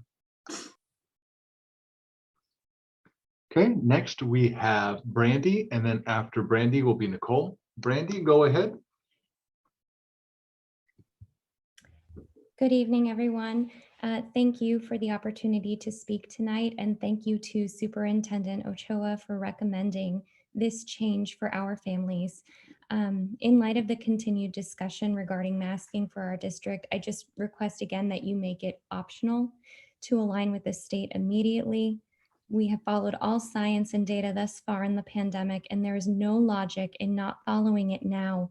Our state literacy rates are greatly affected by masking. Children cannot see the proper mouth and tongue placement to make phonetic sounds as they learn to read. My kindergartner has expressed reading challenges to me recently, and he is a native English speaker. I wonder at the even larger disadvantage for ESL students who may not have a native speaker in the home to support them while they struggle to learn and be understood. There was already significant depression and learning loss during distance learning, and we are still catching up from that. So let us move forward while it is safe to do so. While surveys are helpful, they are not important here. What matters is that you cannot, in good conscience, continue to uphold a mandate that is not relevant to the current situation. You cannot claim to follow science only when it is restrictive. You must follow it faithfully wherever it leads, so that you can pivot in any direction that serves the moment. The time for blanket mandates is over. It is outdated, overly restrictive, and illogical to continue to impose them at this level when state and county health officers are stepping back. And the County Office of Education has also moved their stance to a recommendation. Please meet this moment, meet this milestone, and make masking a choice for all. And to echo a previous parent, I also agree with the concept of supporting one another in our differences. For those that choose to remain masked, I support you, just as I would ask that you support my choice. Thank you for your service to our community and for listening to me tonight. Take care. Thank you, Brandy. Next, we have Nicole, and then after Nicole will be Rose. Nicole, go ahead. Thank you very much for allowing me to speak tonight. I want to first start off by thanking Superintendent Ochoa for his very knowledgeable statements about moving forward with making masks optional in our district. I am in complete agreement with this recommendation, and so I strongly urge our board to align with the CDC recommendations so that our children can return to some sort of normalcy in their lives. Our children's mental health has suffered over the past 2 years in ways that we will be dealing with for years to come, if not for lifetimes. I understand that there are parents who will want to continue to have their children masked, and I completely agree with their concerns if that is what they want for their child, as I would also ask for others to agree with my choices to not mask my child. I think that by continuing to further our discussions of this, that it tends to polarize these issues, and we need to come together and agree that it's time to make things optional and to do what's best for our own families and our own children.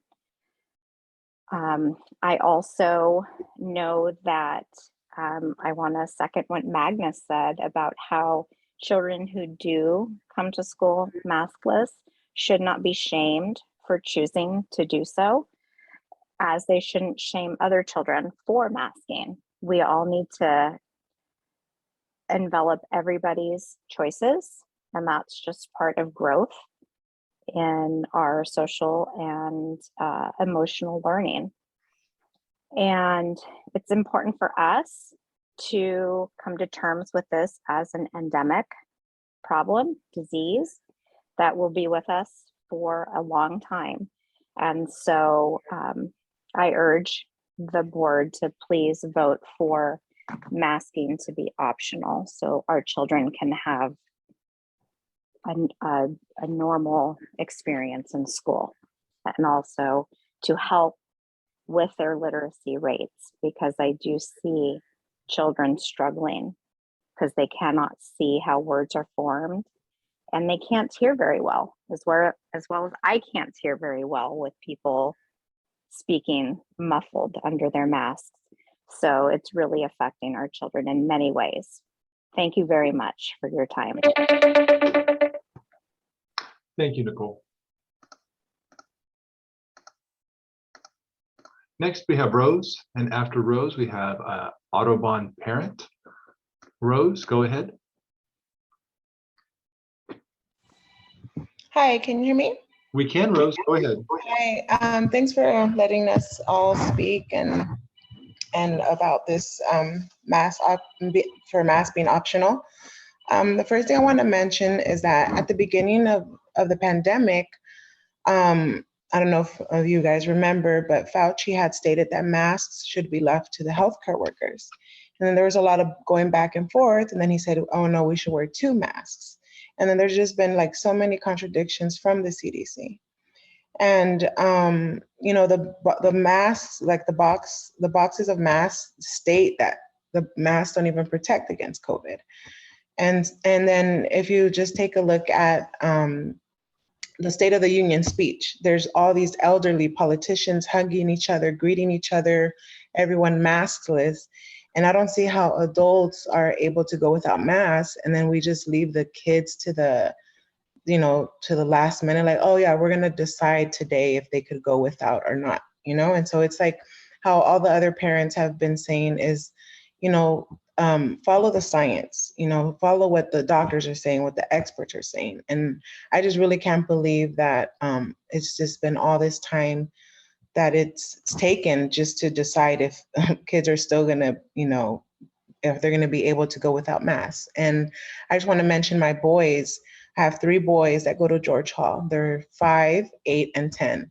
And honestly, they just cannot stand masks. And I know there's many kids that do like the masks or they don't mind the masks, but I really feel like it needs to be optional. Like, as many other parents were saying, let whoever wants to wear a mask, 2 masks, 3 masks, whatever amount of masks they want to wear, let them do that.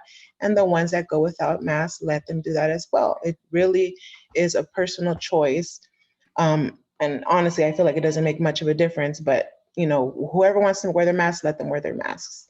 And you know, I just feel like it's kind of upsetting that I guess it's up to the board members to decide whether they pass this proposal or not.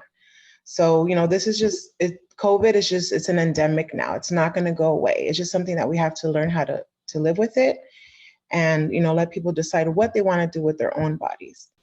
And so I just really hope that the board members could just, you know, take into account all the information, all the data from experts from the Department of Public Health, you know, all the opinions from the parents or whatnot, and also the students, what they want as well.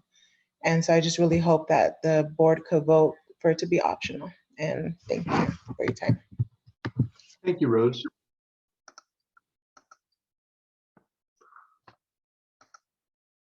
Next, we have Audubon parent, and then afterwards, I'm not sure if it's IAPA or LAPA. Can't tell if it's a capital I or a lowercase l. But first, we'll have an Audubon parent.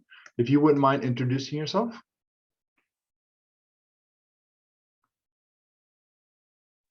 Hi, yes, my name, can you hear me? Yes, we can. Go ahead. My name is Carlos. I have a couple of kids at Audubon Elementary. I wasn't in the meeting last week, but just observing.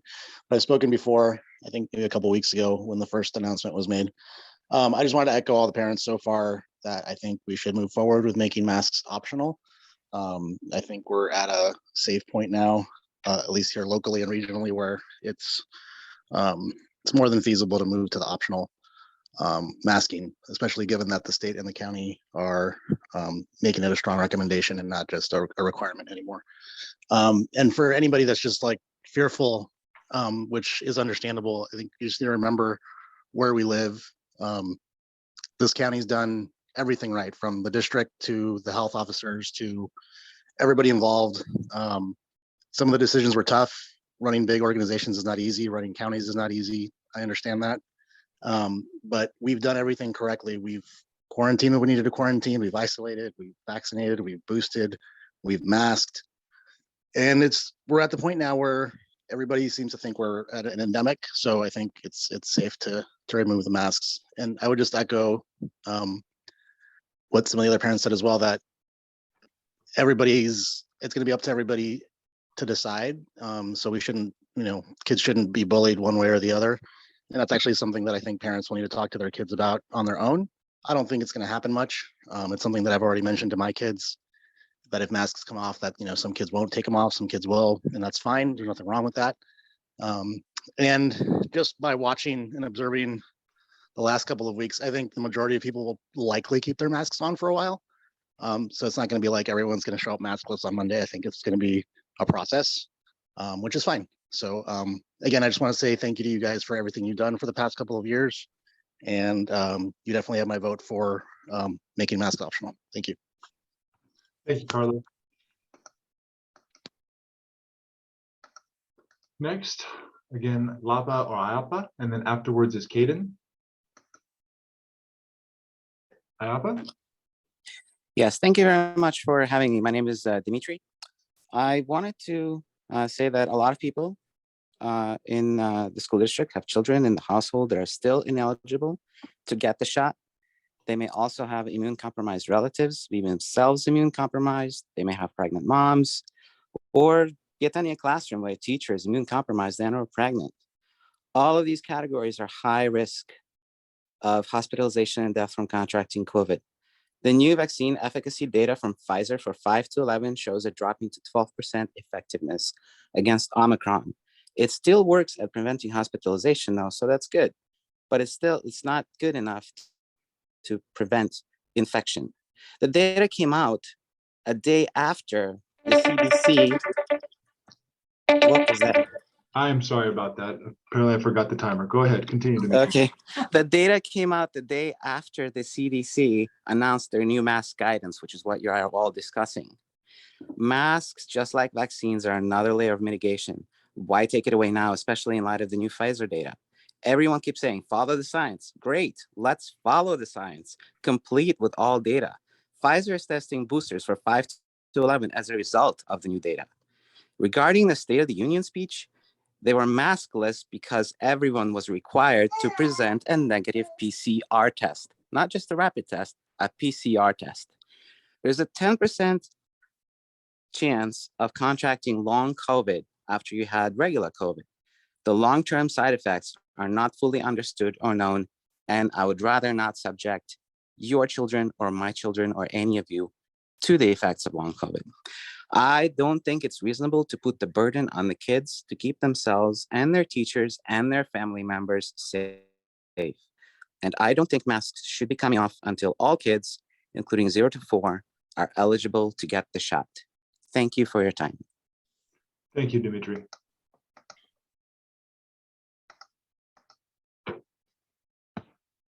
Okay, next we have Caden, and after Caden will be Veronica. Caden, go ahead. Hi, I am Caden. I'm a 6th grader who goes to Bowditch Middle School. First off, thank you for your time. While I am definitely in the minority, I think it is important to keep the mask mandate. I have had all 3 doses of the COVID vaccine. I have a teacher who has had pneumonia and a heart surgery in just this school year, and another one who is at high risk. I also have a very close friend who is very at risk, And I think that if everybody around them will not be wearing masks, they will be in serious danger. My mother is a principal in elementary school, and I know how hard COVID has hit schools. I cannot imagine the wave of COVID that will come from the mask mandate being lifted.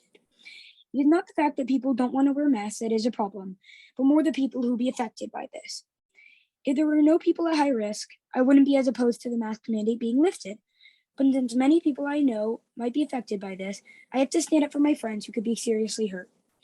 While I will continue to wear masks, I will not end friendships because of a piece of cloth or paper. There were a lot of cases when we came back with masks, so I cannot imagine what it will be like without masks. I doubt me being one of the only people to side with wearing masks and being a kid will change your mind, but I hope that you will consider everybody who will be greatly affected by this. I doubt that people who don't want to wear masks will change their minds because of a recommendation, because if it was a recommendation to not wear masks, people who want to wear masks still would. I think that we should consider keeping masks, not for any political reason, but just so that everyone who might get seriously hurt will be safe just a little more. Again, thank you for your time. Thank you, Kaden. Next, we have Veronica. Veronica, go ahead. Hi, can you hear me? We can, Veronica, go ahead. Hi, thank you. I think it's very simple. I mean, there's no need to make this long or drawn out. I think everyone should have the right to choose. If you want to wear the mask, wear the mask. If you don't want to wear the mask, then just don't wear the mask. It's very simple. That's it. Thank you, Thank Veronica.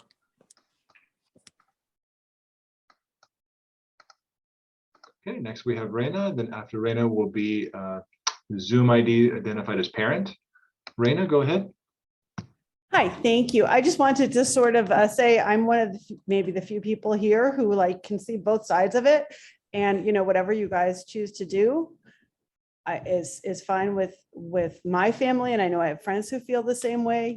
My kids are in 8th grade, and I will probably still wear a mask even if it's optional. I think maybe for middle schoolers it's different than for younger kids who really might, do need to see expressions and lips for learning.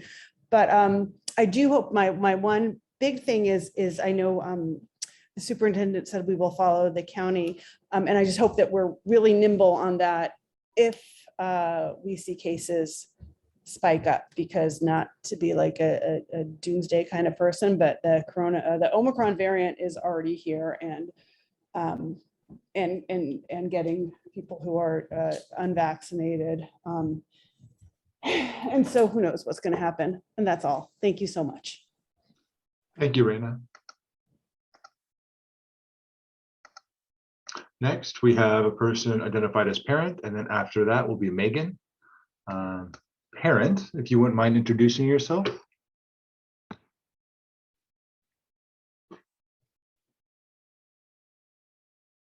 You might need to unmute your microphone.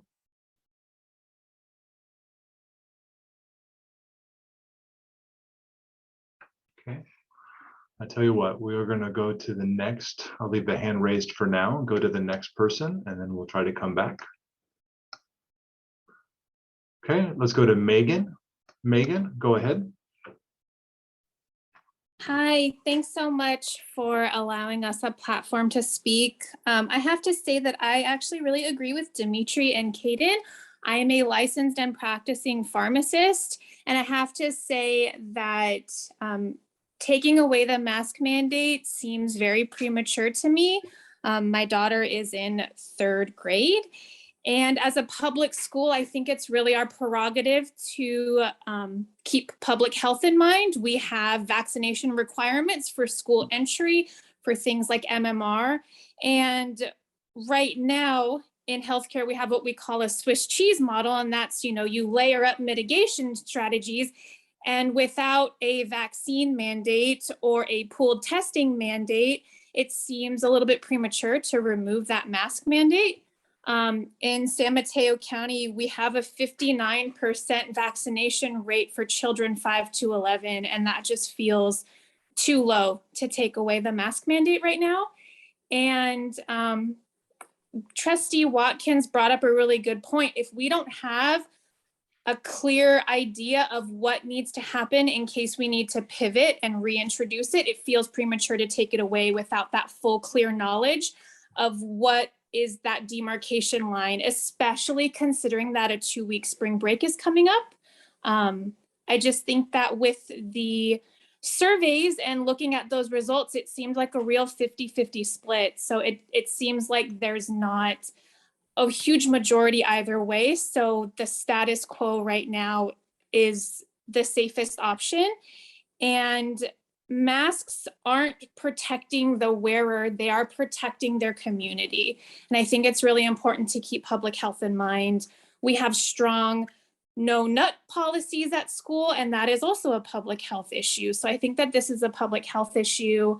And the science says that you can take them off in public places, but my child doesn't get a choice whether or not she wants to leave school because her neighbor at her table is not wearing a mask. I can choose to leave a sporting event or the grocery store if there are too many unmasked people and I don't feel comfortable. My daughter can't leave school. So as a public school, I think it's really important to keep public health in mind. Thank you for your time. Thank you, Megan.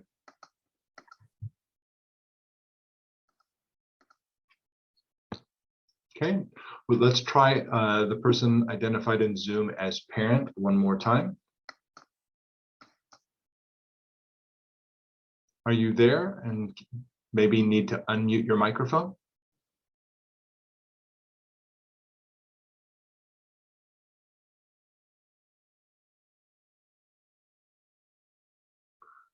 Okay, for this person, I'm hoping you are able to hear me. And if you are, for some reason, technically, possibly we are unable to hear you. If you would like to make your public comment on the record, please email the superintendent with what you were going to say tonight, and I'm sure he will make it as part of the public record for the board meetings minutes. And again, my apologies to whatever technical issues you may be having.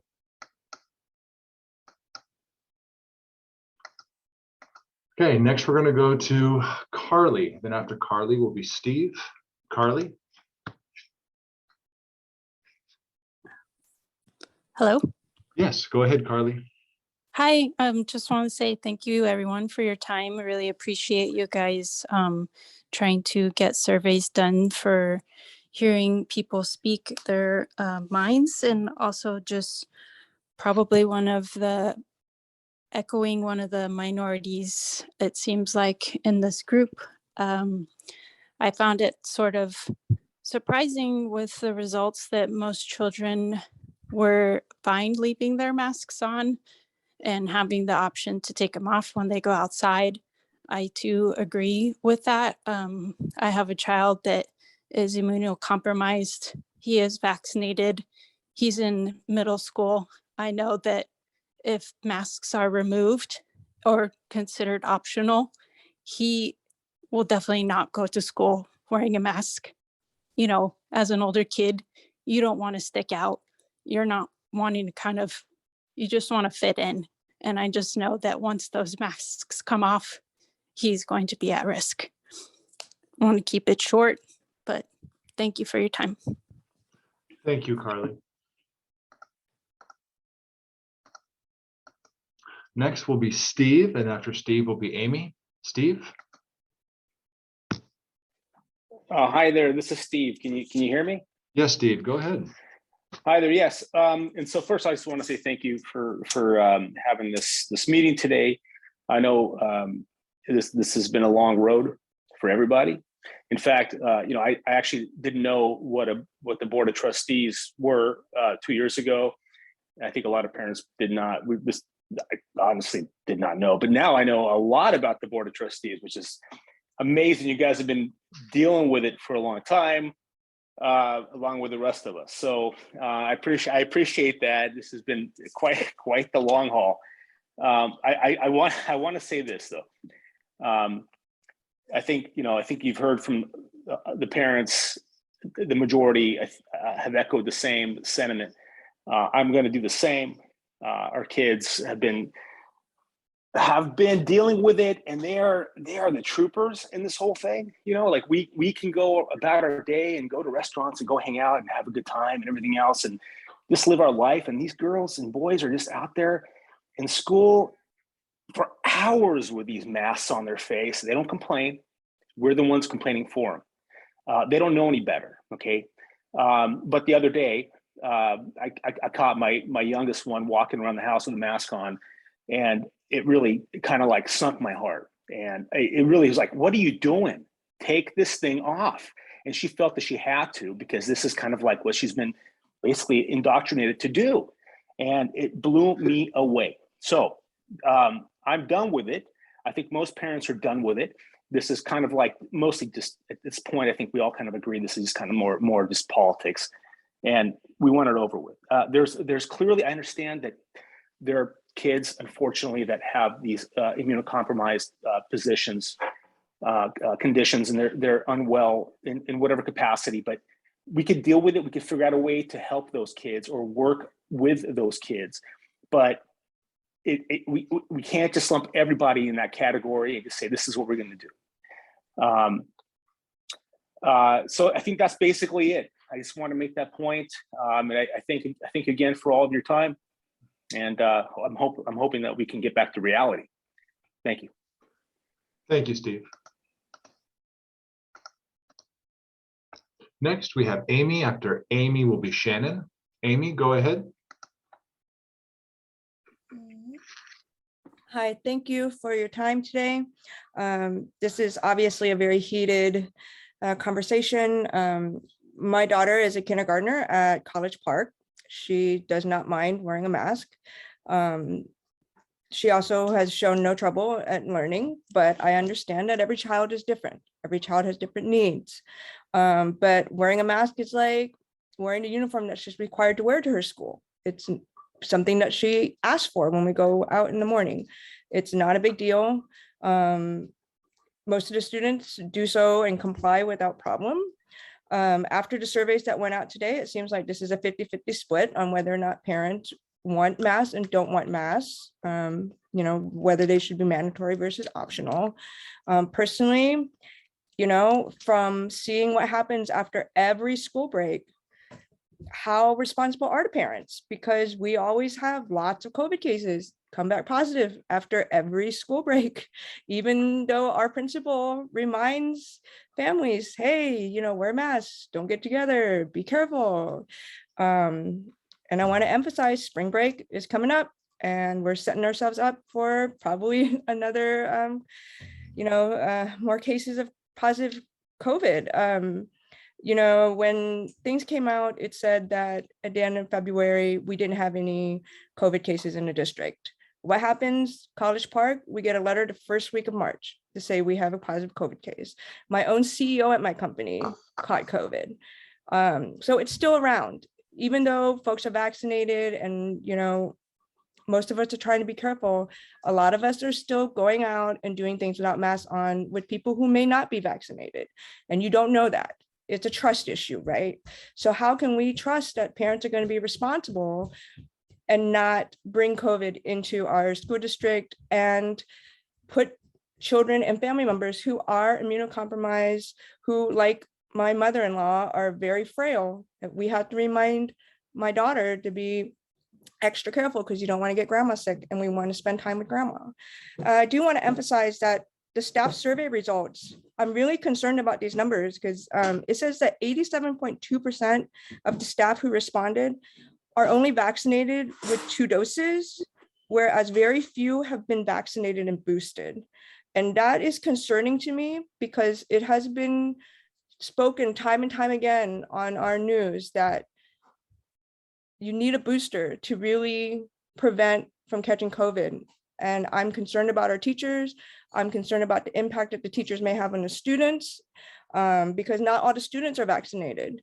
So I'd like for the board to trustees to please keep that in mind, that it's not just protecting our students, it's also protecting the staff. And I don't know if more needs to be done to encourage our educators to get boosters, but it is a concern to me because without our teachers, we can't have school. We really want our child to stay in school. In-person school is very important. I do support that, but let's take the necessary steps to make sure that we can continue to have the kind of school year that we've been having without school closures and with in-person teaching. Thank you very much. Thank you, Amy. Okay, next we have Shannon, and then after Shannon is Matilda. Shannon, go ahead. Hi, I'm going to jump around a little bit just because I wasn't planning on speaking, but hearing everyone, I wanted to speak.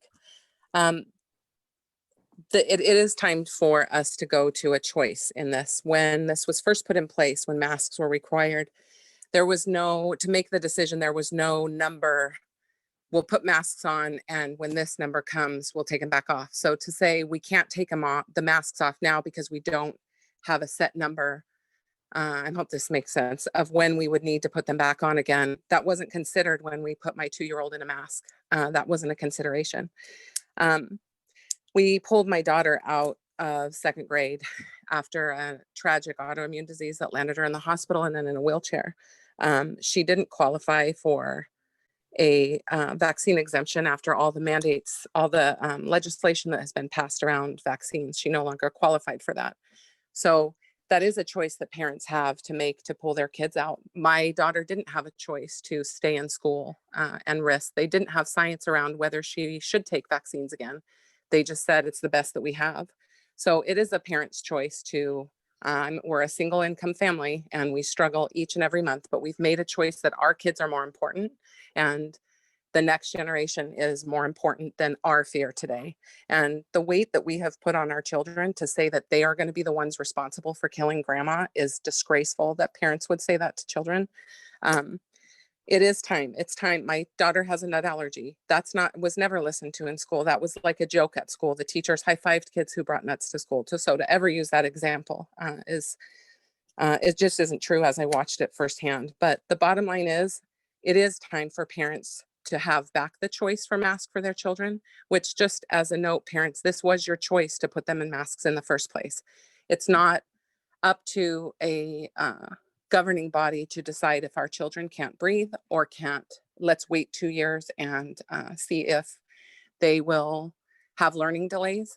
We don't have, and another parent said that there aren't long-term studies on long COVID. I'm a person suffering with long COVID and still I'm an overweight person that was in that category that they've always said would succumb to this disease.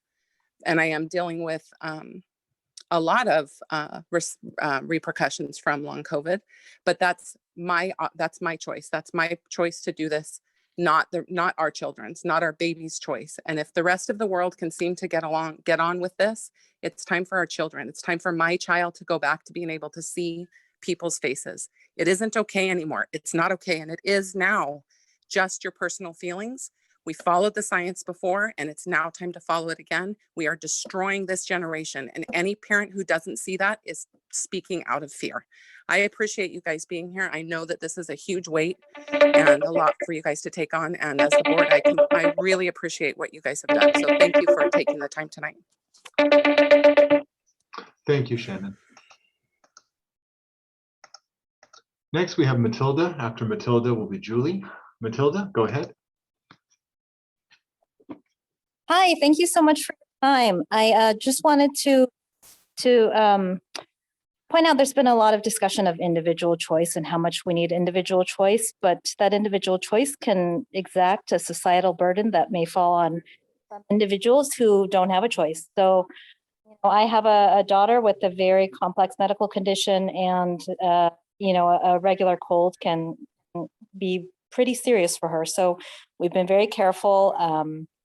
We're concerned that we're just coming out of the Omicron wave, and it feels a little premature. I mean, at least if we wait until the end of the school year, I don't see what the harm is in that.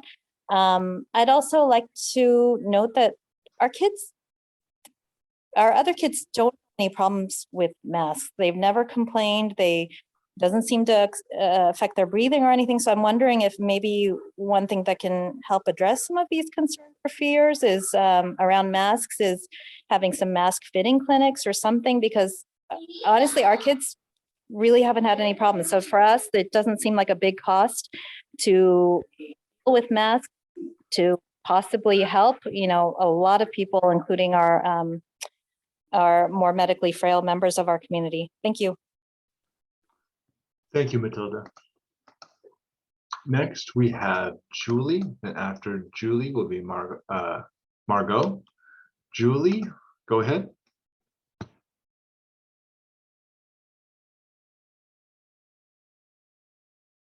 Julie, you may need to unmute your microphone.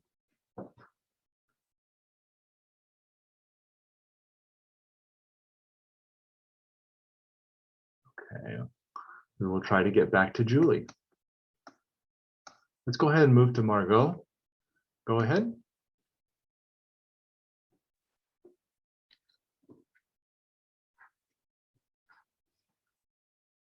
Margot, are you there?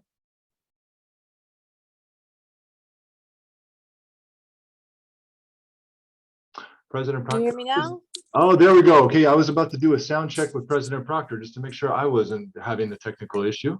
Margot, it's go okay. ahead. I wanted to speak and actually say I'm in support of keeping masks on.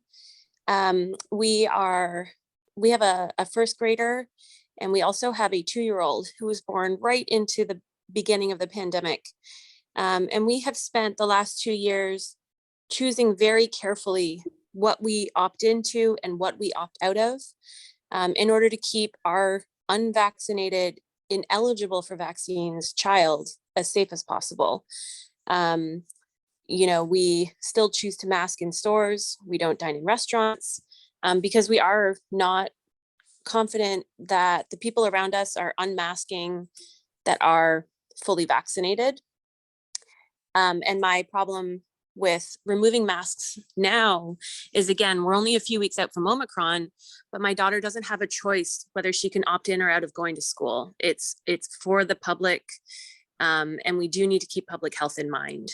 The other concern I had was that if we're going to be lifting one of our mitigation efforts, as the pharmacist had spoken of earlier, then are we going to require testing or require vaccines at some point, and ensure that our air purification efforts and open doors and windows and everything will be upped, so that we can sort of maintain that Swiss cheese method of catching cases.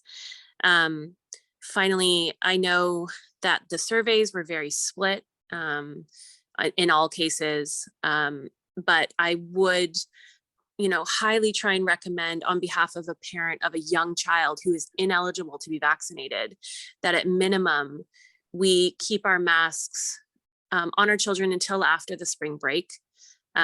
We did see everybody, choose to do the right thing at Christmas and sort of where it got us with COVID numbers and COVID spread. And I am concerned about traveling families coming back and just kind of going about their day, not realizing the risk that it poses to other people. So just want to thank you all for your time and to seriously, think about all of the public, not just our kids that are in class. Thank you.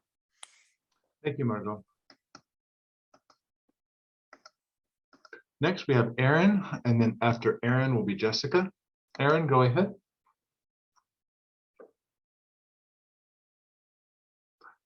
Aaron, are you there? You may need to unmute your microphone.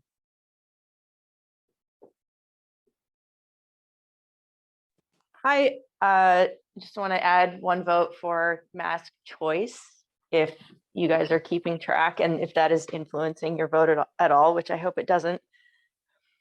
I see a lot of kids who I think they're just going to keep wearing it anyway. I really don't think everyone's going to take their mask off. So the idea that that will be the new reality to me just isn't really the situation anyway. So I don't even think it's going to be that. I don't think it's dangerous anyway, but if people are imagining no masks on any faces, and for them, if that's frightening, I don't even think that's going to be what happens anyway. So I think people should chill out. Thank you. Thank you, Aaron. Next, we have Jessica. Then after Jessica will be Tantan. Jessica, go ahead. Hi, everyone. I just want to speak from the perspective of a speech and language pathologist because I've heard a lot around language delays. And so I do hear the concern about masks covering faces and how that can impact. But just to clarify, in terms of our National Professional Scientific Credentialing Association, the American Speech Language Hearing Association, which is encompassing both speech and language pathologists as well as audiologists. In conjunction with the CDC, there's no known evidence that the use of face masks interferes with speech and language development or social communication. Children are often able to get a lot of face time at home, especially in the early years, and just hearing a lot of things that I wanted to clarify, at least from that professional aspect, and just that children are fairly resilient, as we've talked in many other board meetings, as far as picking up on gestures, facial expressions, emotions, even with masks being worn. And so I just kind of wanted to bring light to that as far as some of the concerns that I've heard tonight. Thank you, everyone. Thank you, Jessica. Next, we have Tantan, and then after that will be Milani. Tantan? Hi, so I'm a parent of a kindergartner, a third grader, and a middle schooler. And I understand everyone's sort of thoughts on everything, but I really do stand with making this masking optional. There's a lot of talk about, oh, are we keeping the public health in mind and all this stuff? And I think we are. And if you're looking at the data, cases are dropping, and this is a time to give them a little break. Masks will always come back in some way or another, in my opinion, when we have a surge or we have something that, like another new virus or something that is really causing a huge ruckus here. And I mean, sure, masks will always have to come back in the end when we have those times when we need them. But right now, if the cases are down, why are we not letting the kids be free from it or given the option to do it? And I actually have my kindergartner is special needs, and he also has, he's gone through some major hospitalizations because he had a major autoimmune disease, Kawasaki disease, where he actually almost died from. And, he's off of all medicine, so he's able to get the vaccine. We're very fortunate for that. So he's fully vaccinated, and unfortunately, he still caught COVID because Omicron was kind of merciless, whether you wore a mask or not, actually, even. And he was completely asymptomatic. I mean, he was just like a very special case in that sense. And I just feel like right now in his current stance, his learning is really, really, really impacted. Sorry. Yeah, my final thoughts is just, I just don't want teachers who are so overloaded on this, like this, mask has to be so seal tight on their face that it's completely distracting the class. And I think that's just really unfortunate for young kids. Thank you, Tantan. Appreciate it. Next, we have Milani. Then after Milani, Dee Bunzel. Milani, go ahead.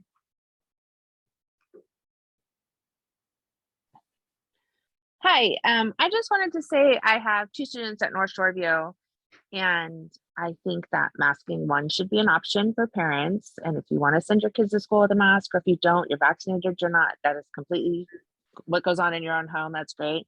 I also think we also need to teach our kids to respect other people's wishes. And I also think we need to take the time to stop telling parents that if your kids are sick, you have to send them to school because we need our funding, da da da da da.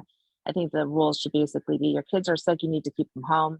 You need to stop sending kids to school sick. I don't care if you think it's just a cold or if they just have a slight fever because they're whatever. Keep them home, stop sending kids to school sick, and let the rest of the kids who want to not wear a mask, not wear a mask. Thank you. Thank you, Milani. Next, we have Dee Bunzel, and then after that will be Tom. Dee Bunzel. I'm not sure if I'm pronouncing that correctly, but go ahead. Yes, hi, this is Dawn. Thank you for letting us speak. And I don't want to be insensitive to anyone. I know there's, it does seem very 50-50 on here as to where people stand. And and it does sound like a lot of personal, we're getting a lot of personal stories, which is great, but I kind of just want to get back to fact a little bit. Just a reminder, when you are making your decision tonight, that ages 5 to 11 have a 99.99% survival rate of COVID, regardless of vaccination status. San Mateo County, our chance of death for ages 70 and under is 0.00025, and that COVID does not discriminate in terms of vaccine status. Both vaccinated and vaccinated spread it, they get it. So, I think masks need to be optional. I think families need to make their own decisions. I think we all just need to do better as humans, wash your hands, sneeze into your elbow, do the right things, stay home when you're sick. But I want to get back to, again, data, facts, and this is kind of where we're at with this. We are in an endemic, and I think our kids have been burdened the most and they need to move on. So thank you. Thank you, Dawn. Next, we have Tom. Tom, go ahead. Can you hear me? We can, Tom. Go ahead. Okay, thank you. I just want to say also, I am for the choice. And to all the people on the fence that want to keep the mask on, I ask you, if it's not now, then when do we do it? Thank you. Thank you, Tom.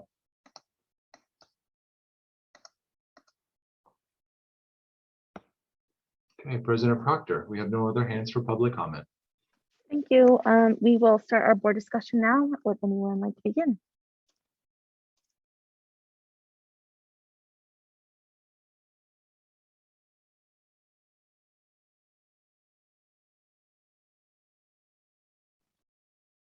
Okay, I will.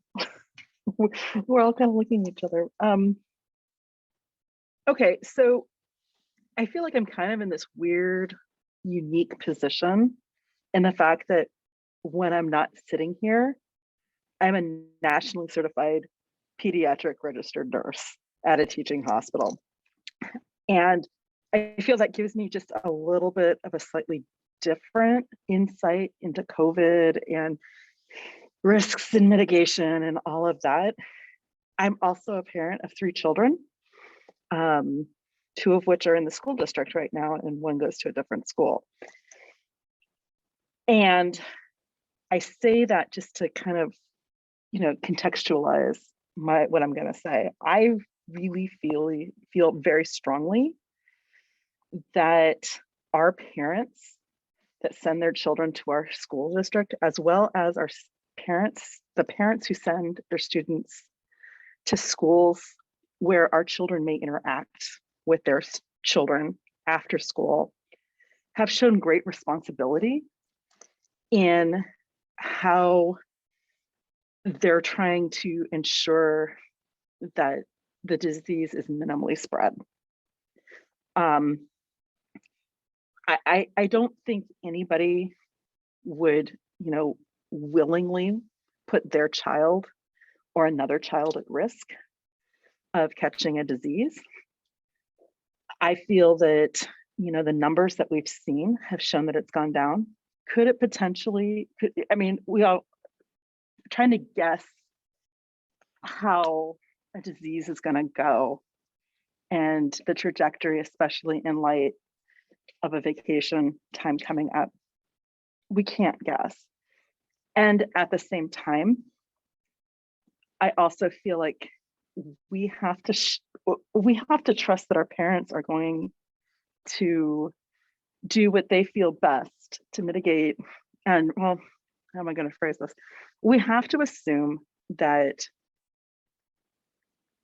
people are going to do what they can to keep the transmission low.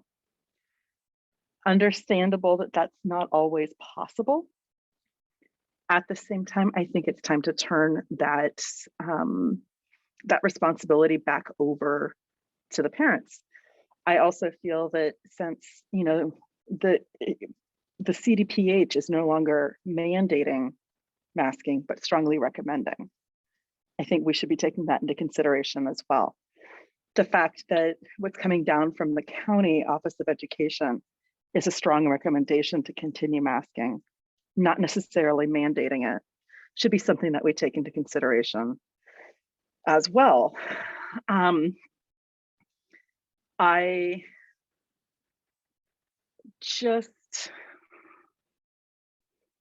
feel like each family is going to have to assume, or not really assume, but just like really ask themselves in depth, like, what is their level of acceptable risk? We ask ourselves that all the time in relation to other things as parents. You know, what's our level of acceptable risk of sending our kids to school in the first place in light of, you know, what happened today around Abbott and Hillsdale, you know, that sort of a thing. We still send our kids to school. You know, do we send our kids to the park? You know, do we send our kids to a birthday party? I just feel like society trusts parents with so much. Why would we not trust parents to try to mitigate disease? I don't hear Superintendent Ochoa saying anything about taking away pooled testing, which we have found really helps us with our mitigation. I'm not hearing anybody saying completely unmask. You know, I don't hear that coming down from the CDBH. I don't hear that coming from the CDC. I didn't even read that on the WHO or the AAP guidelines. You know, it's a strong recommendation. So I feel like with language like that, we can strongly recommend the mask, and yet we're still giving the choice back to the parents. We're letting the parents parent their children in this situation. And I feel like it's time to do that. The numbers show that that's possible. Everything that's going on in our county, currently we have 10.3 cases per 100,000, according to the state COVID dashboard. San Francisco County has 11.8. Contra Costa County has a 9.1. Alameda 10.5, Santa Clara 11.7, and I think they're all in the school boards in those counties are all in the same discussion, and a lot of them are going ahead with a strong recommendation to, you know, as opposed to strongly recommend masking as opposed to making it mandatory. So I feel like it would be a good move. I also feel that, you know, we've been pivoting back and forth. You know, we've been pivoting from, you know, the idea of, you know, do we send our kids to school? Do we not send our kids to school? Do we have a learning hubs? Do we have, you know, do we do independent study? You know, what do we do? I feel as a parent, we've gotten so good at pivoting as just people in society, we've gotten so good at pivoting. Asking us to pivot, do you wear a mask or not wear a mask, depending upon the numbers, I feel is a pivot worth making. I've also spoken to my daughter's second grade teacher. And one of the things, you know, at their school, they're teaching reading through phonics. And one of the things and it's a second grade split class. So first you have you know, I can't even imagine teaching first and second graders at the same time, let alone trying to teach them how to read after, you know, 2 years of not being in school or doing like distance learning. One of the challenges that she told me that she's been having is mouth shape. How do the words sound? You know, first off, everything sounds a little wonky through a mask. Second, the instant feedback isn't necessarily there. And that's been a challenge for her in her teaching. So, and I understand that's one teacher out of a whole district full of teachers. But I think that that's something that we should really consider. Another thing is, I mean, it's hard to do body language from just your eyes. It's hard to read facial expressions with just your eyes. I think we're getting better at it. But I'm nowhere near, you know, even as a NICU nurse, I'm nowhere near OR nurse level of being able to read expressions from eyes. And they're really good because they always wear masks. But we're asking children who are learning, you know, the social nuances, and especially learning social nuances after 2 years of, you know, basically being, with this really small group of people, if they had a group of people, now they're going to be interacting with other people who may have different ways of doing things. It's like, I've heard of a lot of bullying that's going on that may not necessarily have happened if children could see the facial expressions, like assumptions were made. And then one thing leads to another, and a girl's getting slapped because she's defending another child. That's a problem. So to me, I just feel like all of that needs to be taken into consideration. I personally am very much for moving from, as Superintendent Ochoa is recommending, from a mandated mask to strongly recommended as soon as possible, which would be effective 3/12, which was Saturday, which is kind of a crazy day. But that's what the state has put down as when things would go into effect. I feel it reflects what the CDC recommendations are, the AAP, the CDPH. I feel as long as everybody's aware that there's a potential for the need to go back to masking, I feel that it's time to do so. So those are just my thoughts.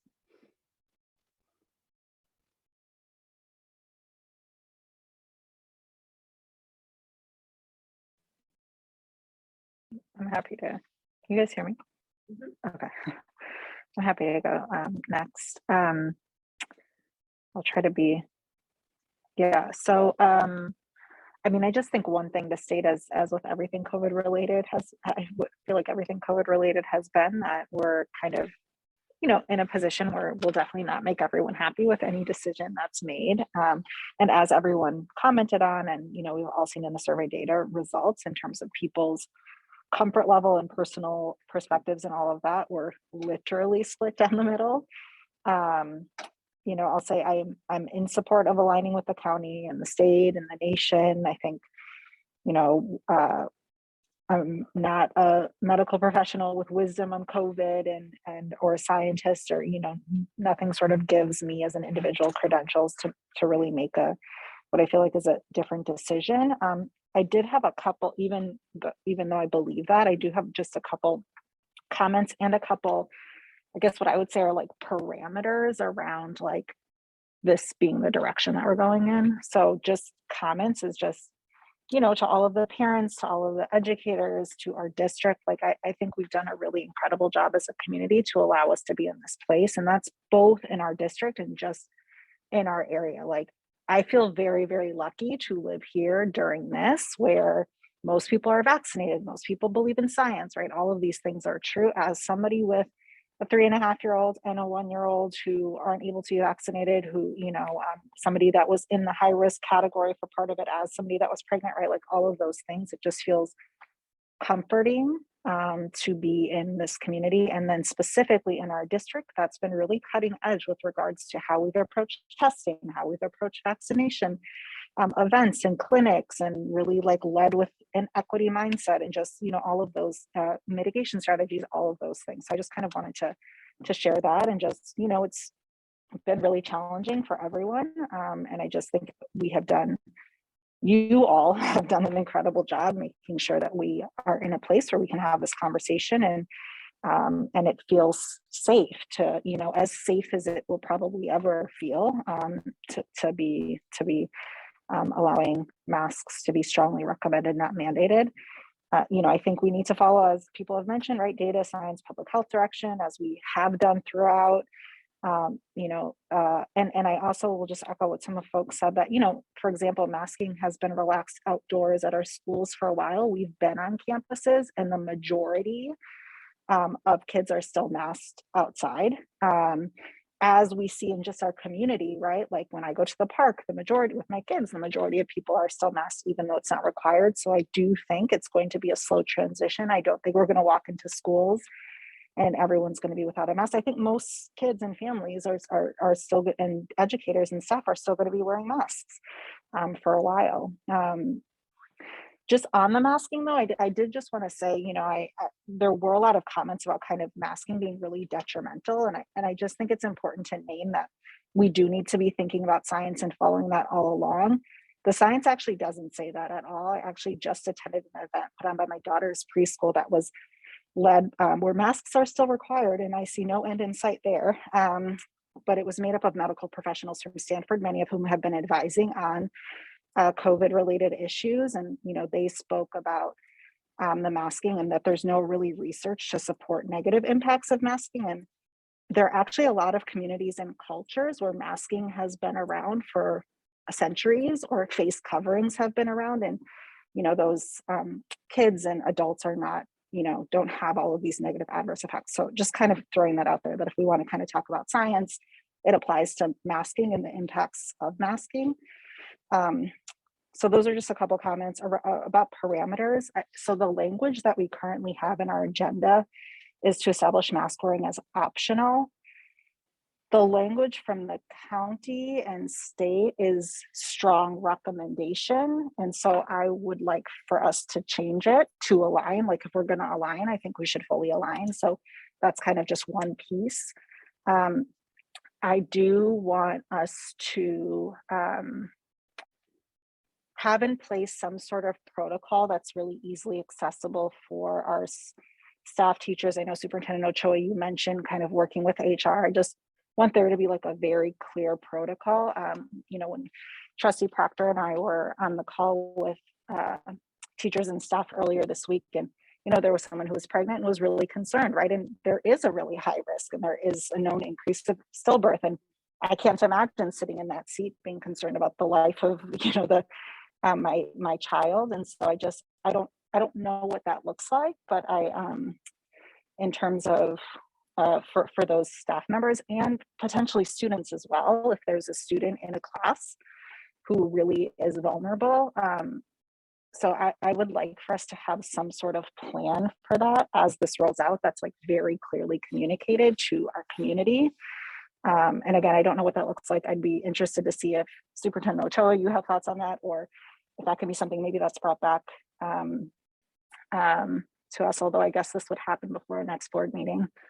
I don't know if other folks have thoughts, but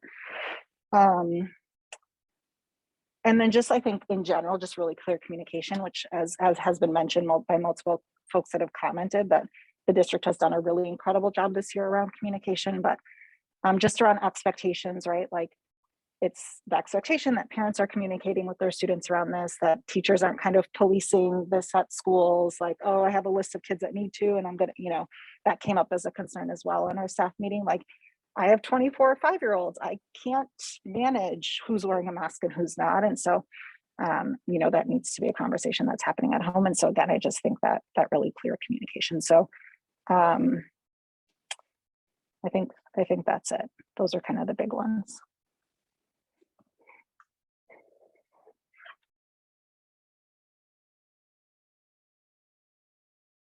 I'm going to go because I'm going to be pretty brief. I agree with making the language align with the county, which is that masking is strongly recommended.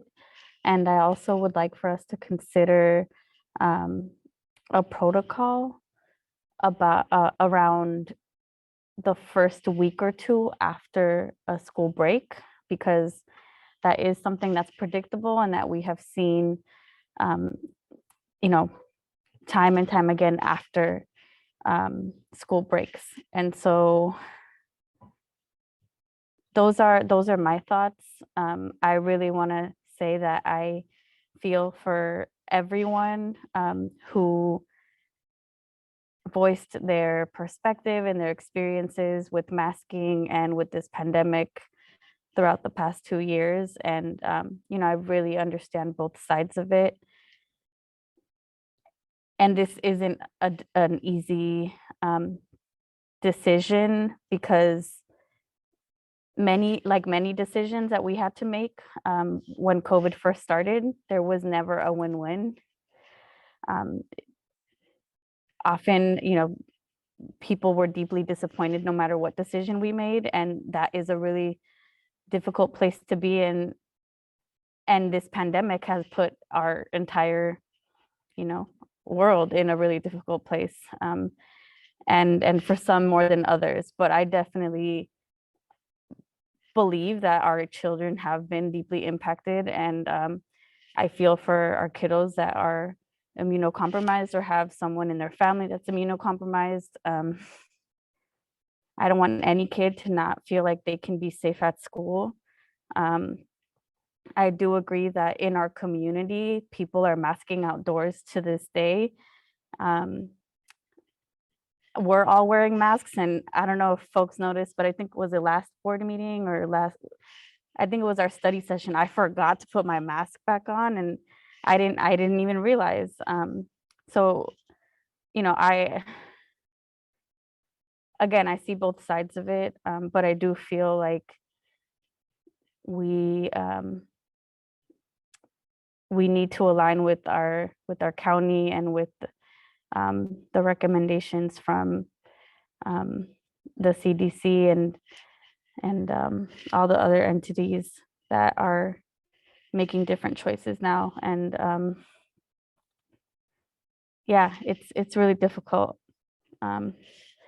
So those are my thoughts. I really think that we know it's very predictable that there will be spikes after breaks. And so I think we need to act on that. And that is, I think, a compromise that I think we should consider to really keep in mind our students that are immunocompromised and their families as well. Thank you.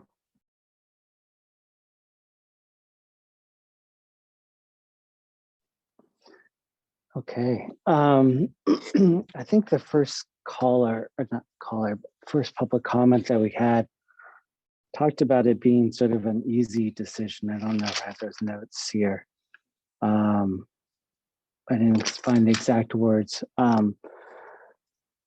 But what seems like to be a really easy decision to mask or not mask is actually not very difficult, not very easy for us. As Superintendent Ochoa had mentioned, I mean, we have close to 11,000 students under our care that we have to worry about at 21 different schools, including, what we always say is K-8, but in actuality, it's TK through 8th grade, and we have preschool as well.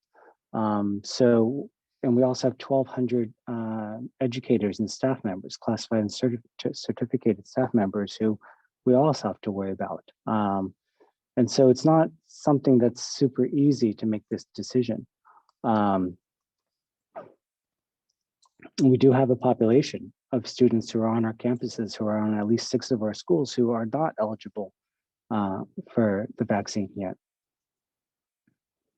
So it is, and we do have families who have immunocompromised, both children and also adults who have those issues as well. So it's not an easy sort of thing that we look at in terms of making this decision. But then again, what has been easy the past couple of years, where we were, I was going back through my notes a year ago today. Actually, a year ago, our board meeting was on March 11th last year, and we were trying to figure out to make sure how we came back to school safely in a hybrid format. And those were difficult decisions too. They've all been very difficult.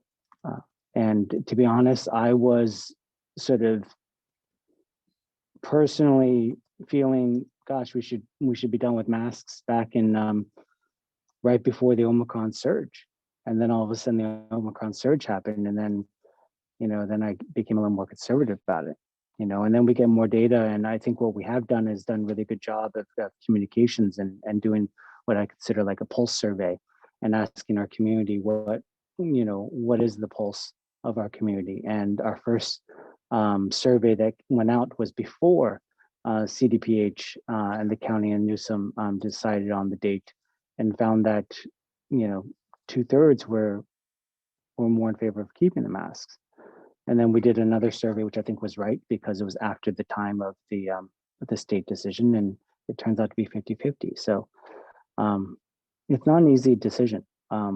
And honestly, I think that that we will lose either families who decide to pull their kids out and or staff members and teachers who decide to leave our district because of the decision that we're going to make.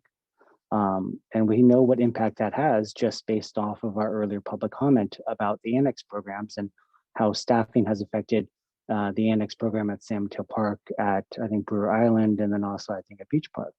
So we know what happens when an educator or a teacher or staff member leaves. It does impact our community in different ways. But with all that being said, I am ready in some ways to move from the pandemic phase of COVID to the endemic. And I feel that, you know, we do follow science, we do follow our state, and we do follow, you know, what the recommendations are. I would align, definitely say that it's not optional, but it's strongly recommended that we move forward. And I'm happy to make the decision. Not happy about it, but I'd say that I'm ready to make the decision for us to align with the county and the state and allow masks to change from required to strongly recommended when our kids return to school on Monday. So that's where I'm at. Thank you. I'll just add my thoughts. I wanted to first kind of acknowledge the fact that there are people in our community that have lost loved ones to COVID. There are people who have been very sick themselves or know someone that was sick from COVID. You know, I think there are real fears, and I've heard some people say it's, you know, stop with the fear, and this is a political issue. But I really think that there are people that were affected by COVID, and I just want to acknowledge that's real. And so I am proud of our district for all of the mitigation strategies that we've used and that have kept people safe. You know, I want everyone to be safe, and I want everyone to feel comfortable when they come to school, both students and staff. And so I really strongly believe that this is something that we all have to do together. We have, you know, if you want to take your mask off, then what are you doing to help keep everyone safe? And so I would like to see the pooled testing rates go up. I see in the middle schools, middle schoolers, 31 something percent are not in pooled testing. And I understand that there may be reasons why, but it would be nice to see more people getting tested regularly so that we can continue to keep a very close eye on the data every week. And, you know, I think that like Trustee Watkins said, we have been going to schools and we see that kids are still wearing their masks outside. And, you know, that's a choice they're making because they don't need to wear their masks outside if they don't want to, and they're continuing to do it. Another thing is stay home if you're not feeling well. Like let's continue to keep schools open. Let's continue to make sure that our teachers are able to be at school because everybody's staying healthy. We worked really hard to get kids back into school. And when I say we, I mean everybody in this district, including parents and staff and really everybody. But let's continue to keep everybody healthy.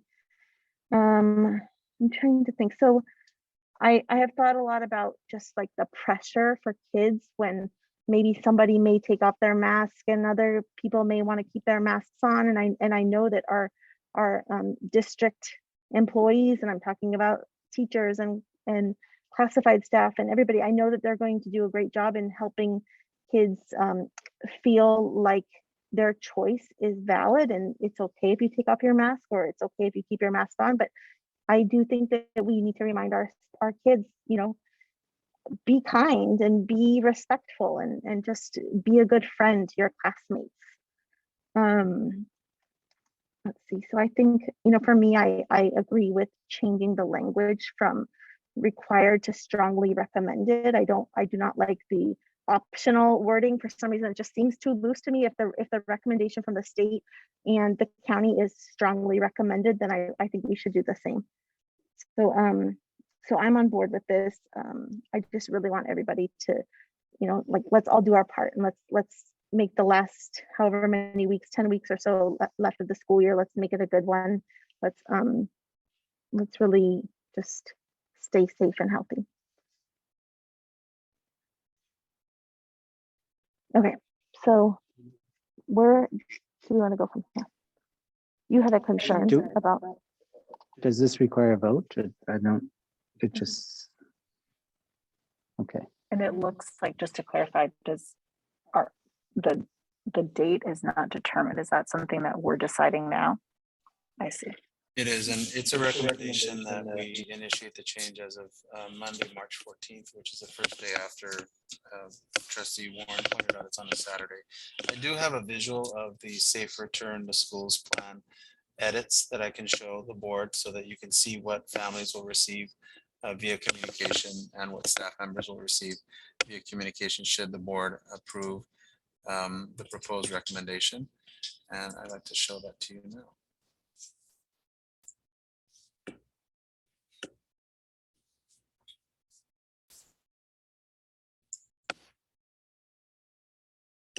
So this is page 3 of our document, indicating the protocols for mask wearing.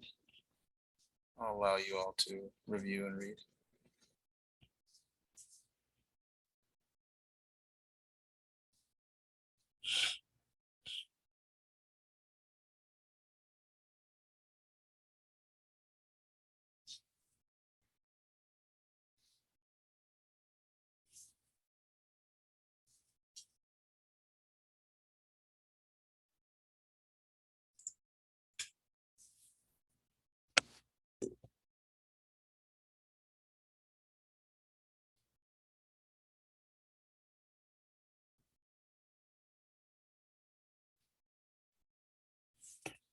In this section here, trustee Watkins, this is where we would enter the metrics if and when CDPH publishes those metrics for schools. The last portion is for students, staff, and families being asked to respect everyone's individual decision regarding masking at school. We ask that each be allowed to make their decision without verbal admonitions or chiding, both directions. Why are you, I've seen it happen. Why are you wearing a mask? And why aren't you wearing a mask? And I just feel it's important for us to talk about that, the importance of allowing, you don't know what another person is dealing with in their life and in their family. And I think it's important for us to talk about that.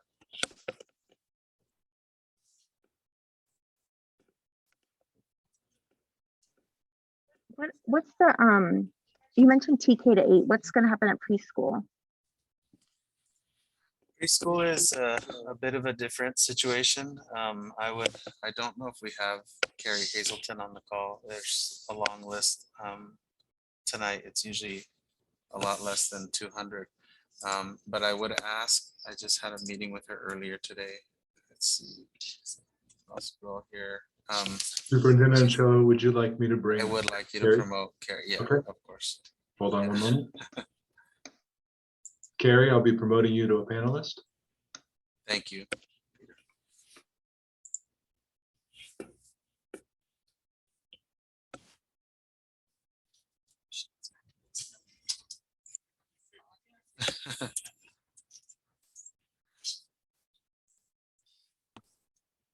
Hello. I was not expecting to be on tonight, but hi, everybody. How are you, Carrie? The question, we're discussing mask protocols, and the question came up about our preschool staff and our preschool students. I wanted to give you an opportunity to speak directly to the board. So licensing has already come out and announced that we as preschool, for the staff and the students, can follow the health guidance, the county guidance, and whatever the district decides. So we can continue to move forward with whatever decision the district chooses to go with. So if the district decides to make it strongly recommended, then the preschool will follow that as well.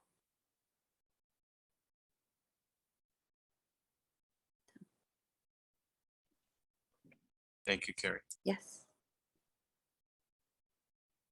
Okay, are there any more discussion items we want to talk about, or do we want to vote on this and move on?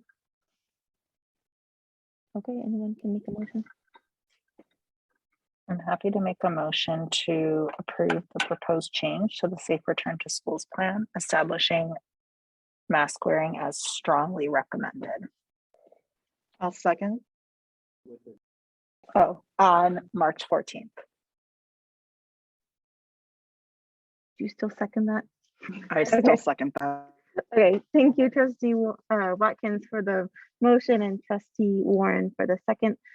All in favor of this, please say aye. Aye. Any opposed? Did anyone abstain? Okay, this passes with 5 yeses. So thank you. That was a big decision.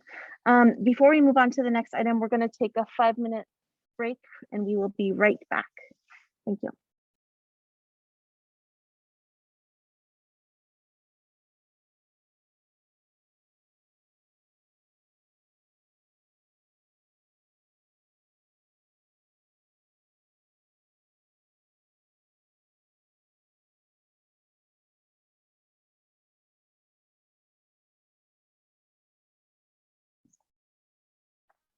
Okay, welcome back, everyone.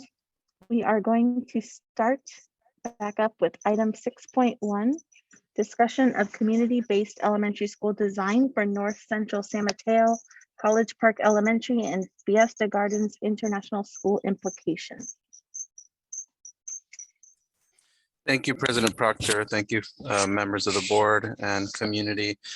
Tonight's item is an item to discuss a topic that's been before the board for more than a year related to a planned North Central San Mateo school design process.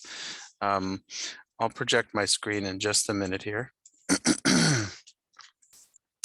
And part of this process began actually back during the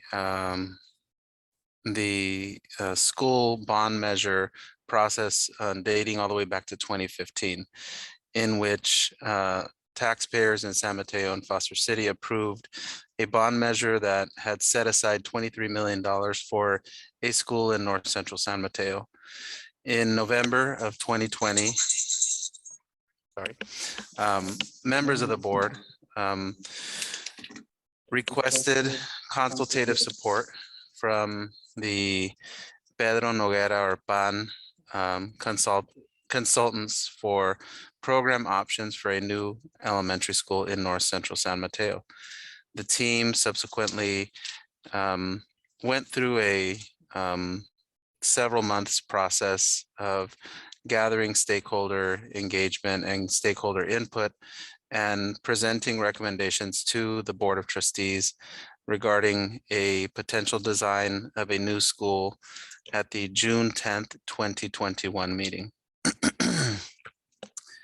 At that point in time, I had been hired as a superintendent of the district, but had not begun my duties until July 1st, which was several weeks later. Having said that, part of the process that I initiated was to begin looking at the pragmatics of a potential decision to create a new school in North Central San Mateo and to move forward any subsequent impact that such a new school would have, given that the location of the school is currently occupied by a pre-existing program, specifically College Park Elementary School. In that spirit, I began a process to engage with employees at the district office level to do a thorough review of school district enrollment trends, transportation, facilities, and bond measures to really understand what options and possibilities were ahead of us. And throughout that process, 2 major avenues presented themselves. One was for the district to potentially utilize a facility that we have south of Abbott Middle School. The Knolls is the campus, and the subsequent implications of utilizing the Knolls and to prepare it for a different school to essentially live there or be placed there.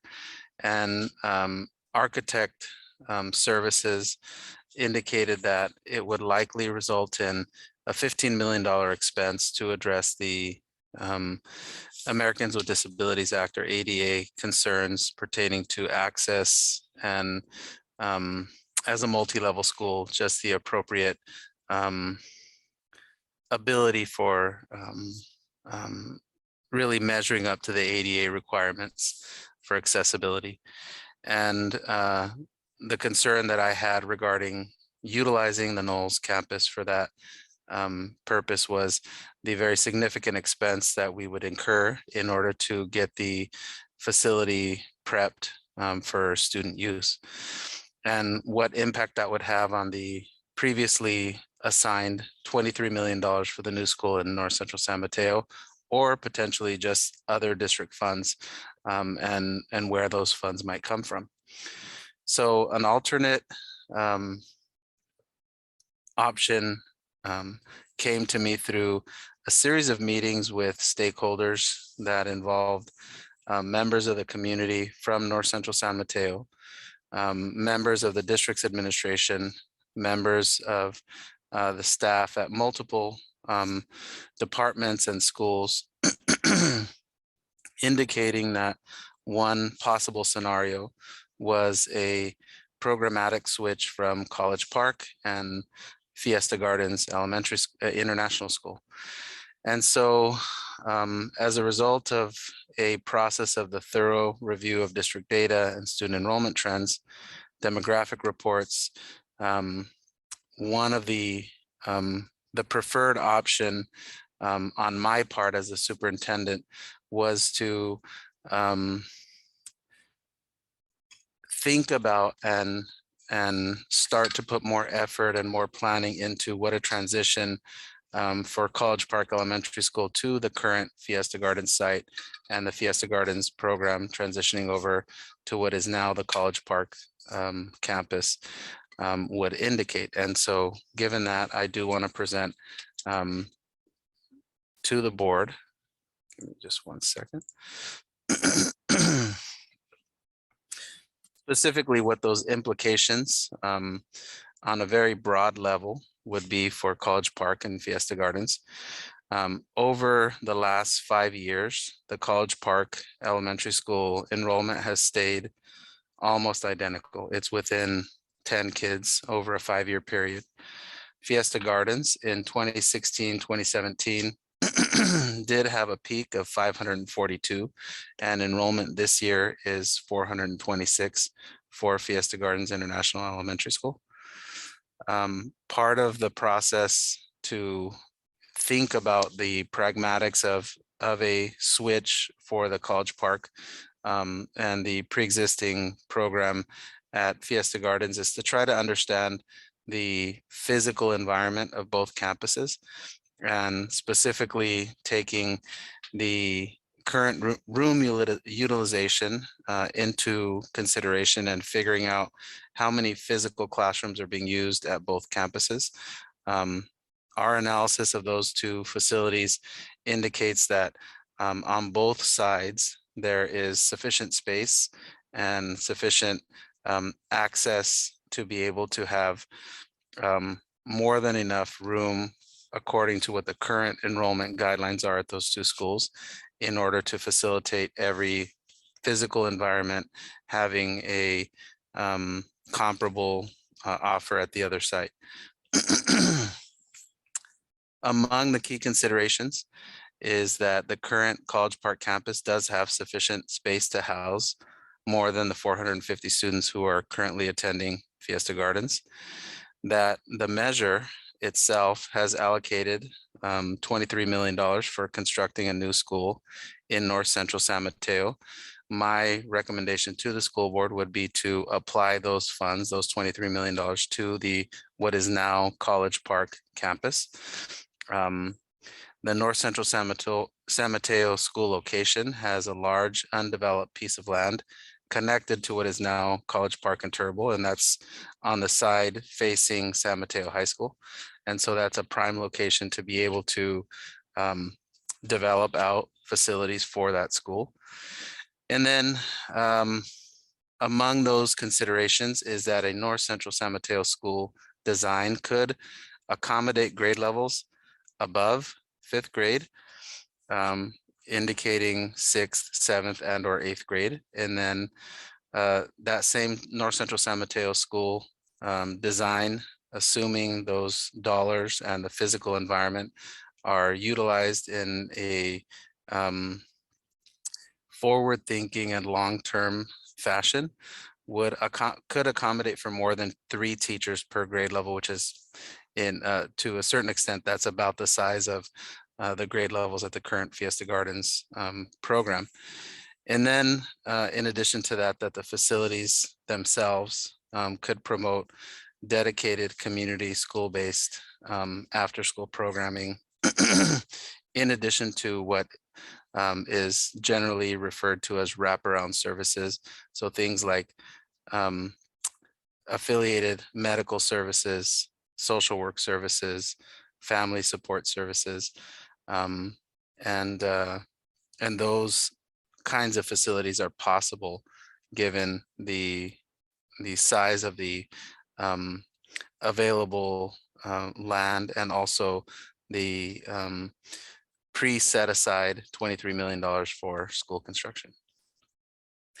So I bring this to the board for your discussion. I want to invite members of the board and members of the public to ask questions, and I'm available to answer those now. Does anyone have any clarifying questions on this?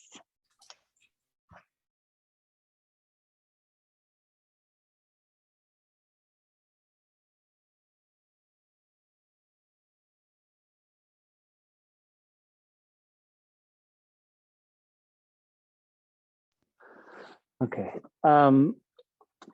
Superintendent Ochoa, I just want to be clear here. So at this time, we're discussing the possible switch of College Park and Fiesta Gardens. I just want to, because there was a lot there, and I just wanted, that's open for discussion. That's and correct. You've gone through and looked at the layouts, you've looked at the student population, you consider the Measure X money and everything else, and this is what we're here to talk about. That's correct. Thank you. Can I ask a follow-up to that, which is the specific recommendation that you're making at that time is that the Fiesta program as is moves to the College Park campus, the College Park program as is moves to the Fiesta Gardens campus? So what's unique about this situation, Trustee Watkins, is that we have a campus there at Fiesta Gardens that is the faculty and staff in my multiple engagements with the faculty and staff have expressed that there's a general feeling that the school is not supported to the extent that they would want the school to be supported to meet the needs of their students and to really have a thriving program for that school community. At the same time, throughout the consultative process with BAN, the intent of the engagement with the North Central San Mateo community itself and the consultative work conducted by BAN focused on how to develop a school program that was responsive to community needs. So as part of my engagement with the Fiesta Gardens staff, and to a lesser extent, as of now, the Fiesta Gardens families that are being served, very open and direct conversations have happened related to how the program would expand, would develop, would include components that are not currently being offered at Fiesta Gardens International School. So I don't think that I think that for me, the expectation is that on its face, all of the students who attend Fiesta Gardens and the staff that work at Fiesta Gardens, for me, that switch is absolute. That's every single child who is already there, every single staff that is already there. But part of my recommendation, which is, it's not tonight, The recommendation itself is not being made tonight, but I plan to make a recommendation to the board at an upcoming meeting, possibly the March 24th meeting, is that we establish a date in the future, whether it be August of 2024 or August of 2025, to allow our consultative services to work with stakeholders from the community, including stakeholders from the Fiesta Gardens community, should the board support the proposal, to allow us to design school programs that would be responsive to the North Central San Mateo community. So you could think of it as like a school transformation, in that it is connected to the idea that because the school would reside in the North Central San Mateo community and serve that a greater percentage of the population of students in that neighborhood, that there would need to be some school design work that would take place and school transformation. Sorry, President Proctor, I have a follow-up question to that. I just want to be clear. So we're not talking, sorry, do you hear the echo? Okay. We're not talking about making the switch tomorrow, the next day. At the earliest, you basically said that, you know, it'll be 2, maybe 3 years away. So I just want to make that clear, because I think there's going to be a lot of public members who are on here that may think that we're just going to make it the switch like this summer, but that's not the case. Is that correct? The very earliest that I would recommend, Trustee Chin, is August of 2024, and the other option is August of 2025. Can I just follow up to your answer to my question? Sorry, just raising lots of follow-up questions. So I just want to make sure I'm like crystal clear on kind of your response to the, so Fiesta Gardens as a program moves to the College Park campus with a transformation. College Park as a program moves to Fiesta Gardens as is. Is that accurate? That's accurate. I have another question, which is around,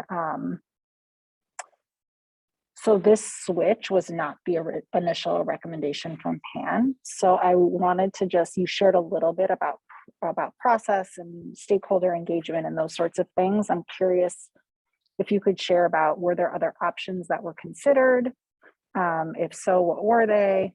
Why are they not being brought forward now? If not, why not? Just a little bit more about like that aspect of the process.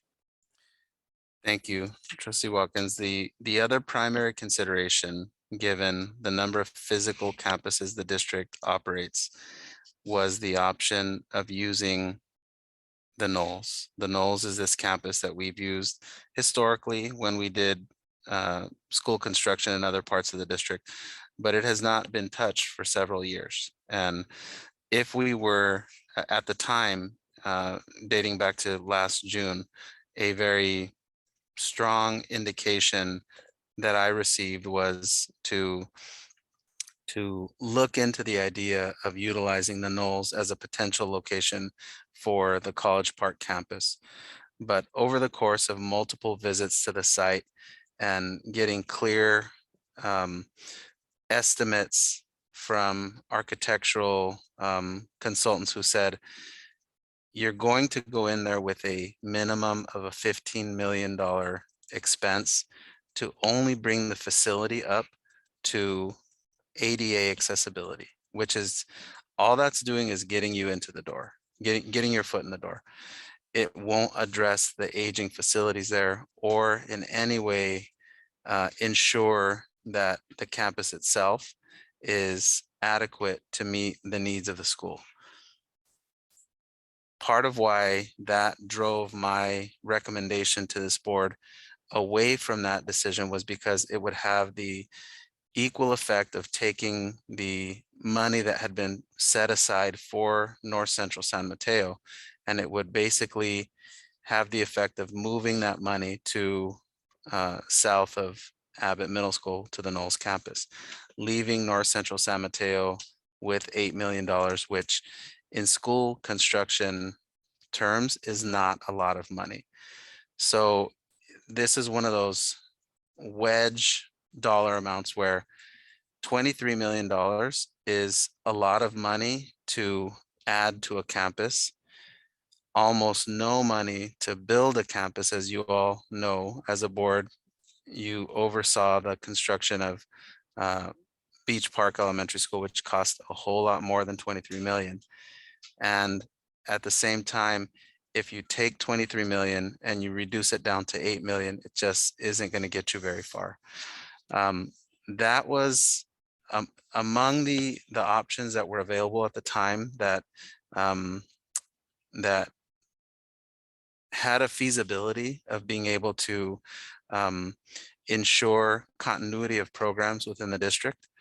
Those were the options that we invested the time and the resources as a district to go deep into the analysis of the potential implications of either initiating the changes at the Knolls to create this vacancy in North Central San Mateo, or to consider a programmatic switch between Fiesta Gardens and College Park.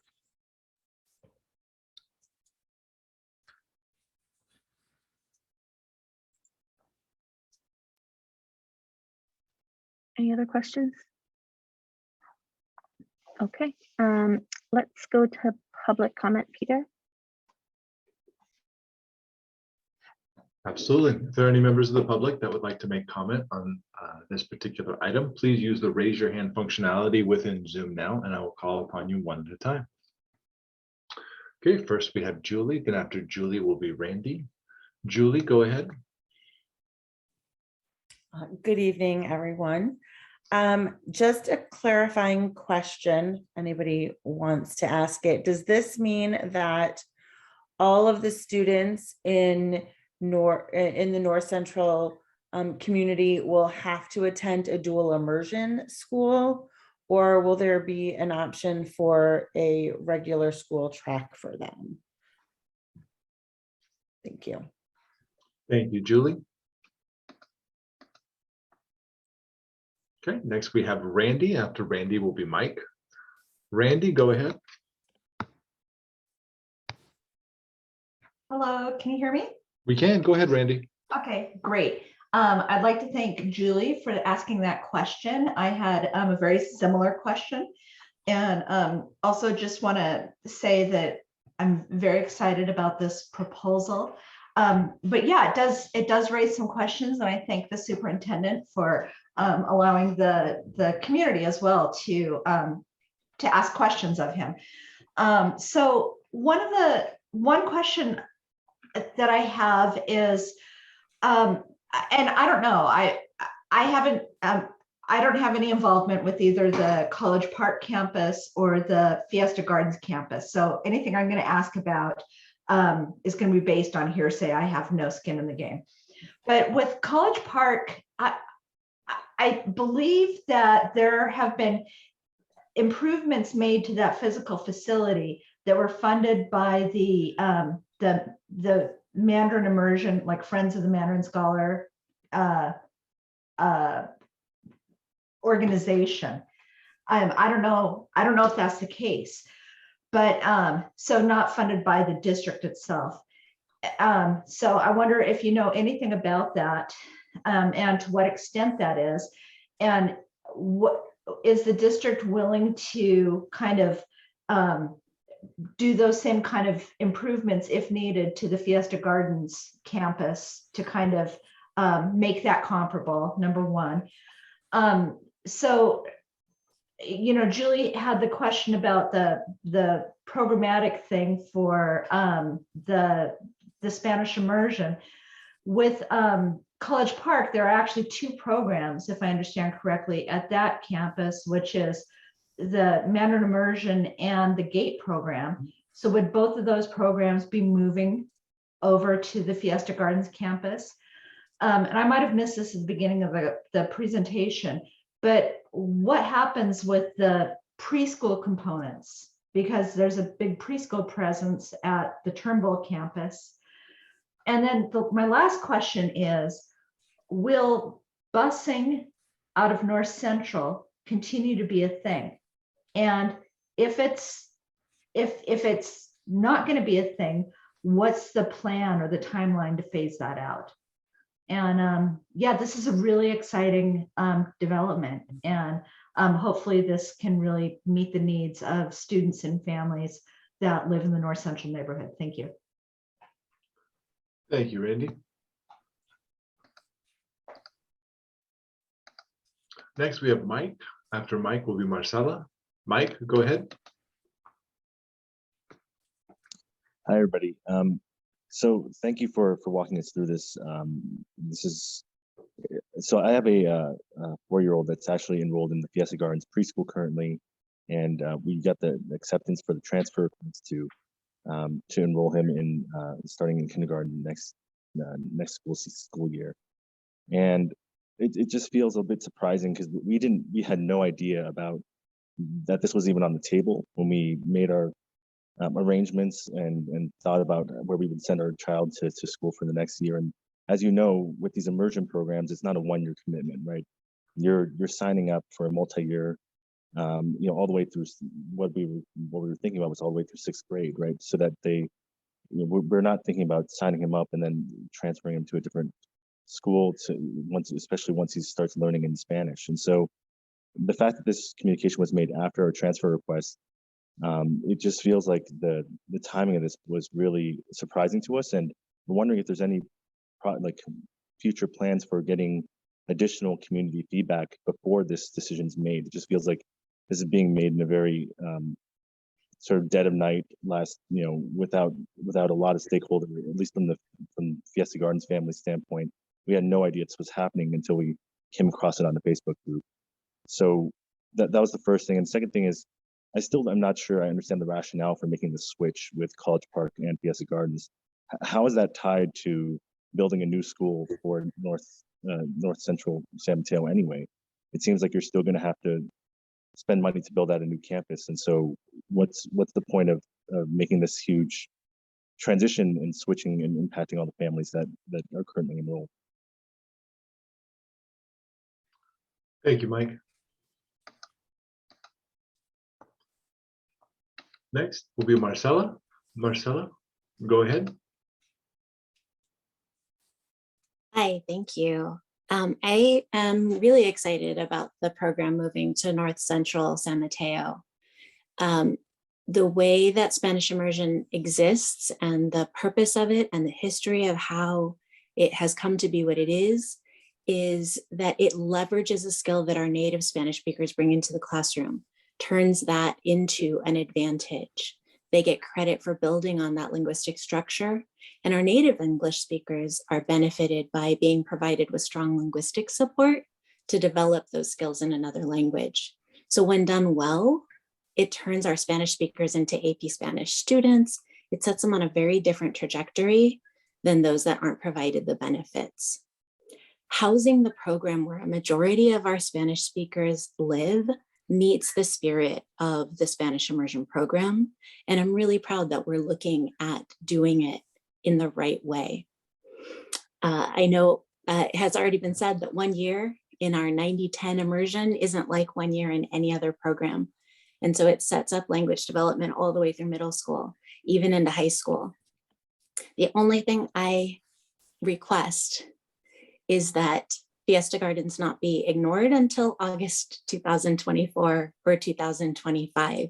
Superintendent Ochoa already mentioned that faculty and staff have commented that they are not supported to the extent that they need to be. Your families, your parents are saying the same thing.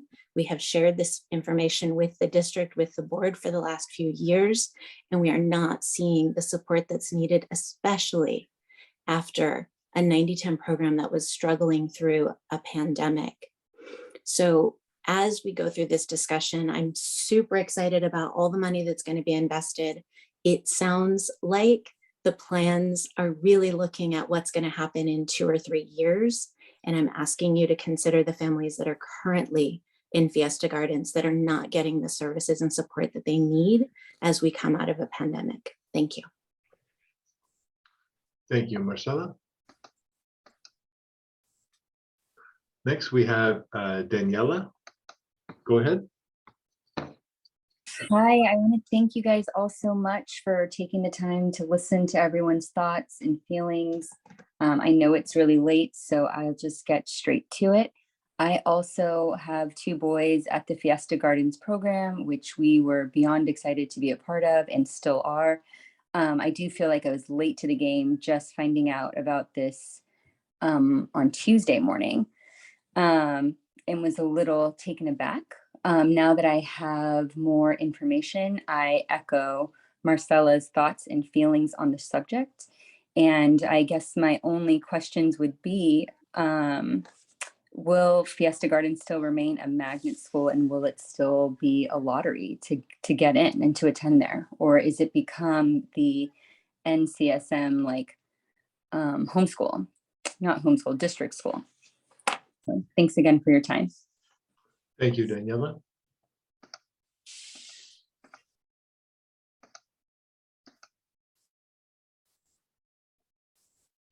Okay, next we have Amy. Then after Amy will be Denise. Amy, go ahead. Hi, I'd like to know some statistics regarding the schools. First, my question is, out of the students who currently attend Fiesta Garden, how many are from North Central? And then secondly, how many students are in North Central who could potentially become students of Fiesta Gardens? Is College Park, the current campus for College Park, capable of accommodating all those students? If not, what is the plan to accommodate those students? There was mention of the piece of land that is currently a field that could be available for development. Will the district need to build a facility to accommodate all the students before this switch can be made?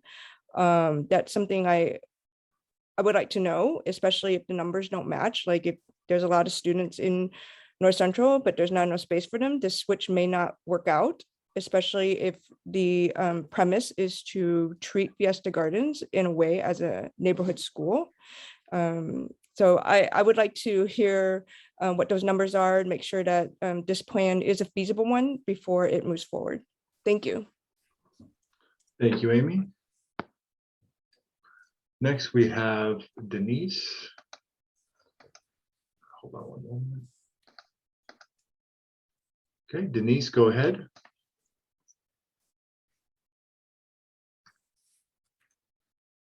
Sorry, can you hear me now? Yes, we can. Go ahead, Denise. Thank you. My name is Denise. I do teach at Fiesta Gardens, and like the other schools in our district, we promote awareness and appreciation of other cultures.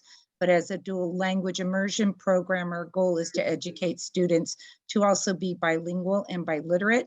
And I believe our school in particular celebrates and honors other cultures. We're currently in the wonderful Fiesta Gardens neighborhood, and many neighbors send their children to our school, but a larger number of our students reside in the North Central neighborhood, where the Mandarin Immersion Program is currently located, the College Park campus. And currently many students in North Central are being bused to various campuses throughout our district. And I'm sure many of the families are very happy and very pleased with the schools their children are attending. But we want to be able to offer North Central families another option that's closer to home, a neighborhood school where teachers, staff speak their language, be it English or Spanish or both, where many of the teachers and staff are familiar with their immigrant experience and the challenges and triumphs of mastering a second language while achieving academic success, where their backgrounds are viewed as an asset and their contributions and collaboration are encouraged. We're really excited about having a K-8 program on one campus. Currently, we are on an elementary campus and a middle school campus. And while we try and coordinate, it gets a little bit disjointed sometimes, you know, a middle school program and an elementary program trying to do the same thing, and to be able to offer the dual immersion program on one campus would allow for continuity of program.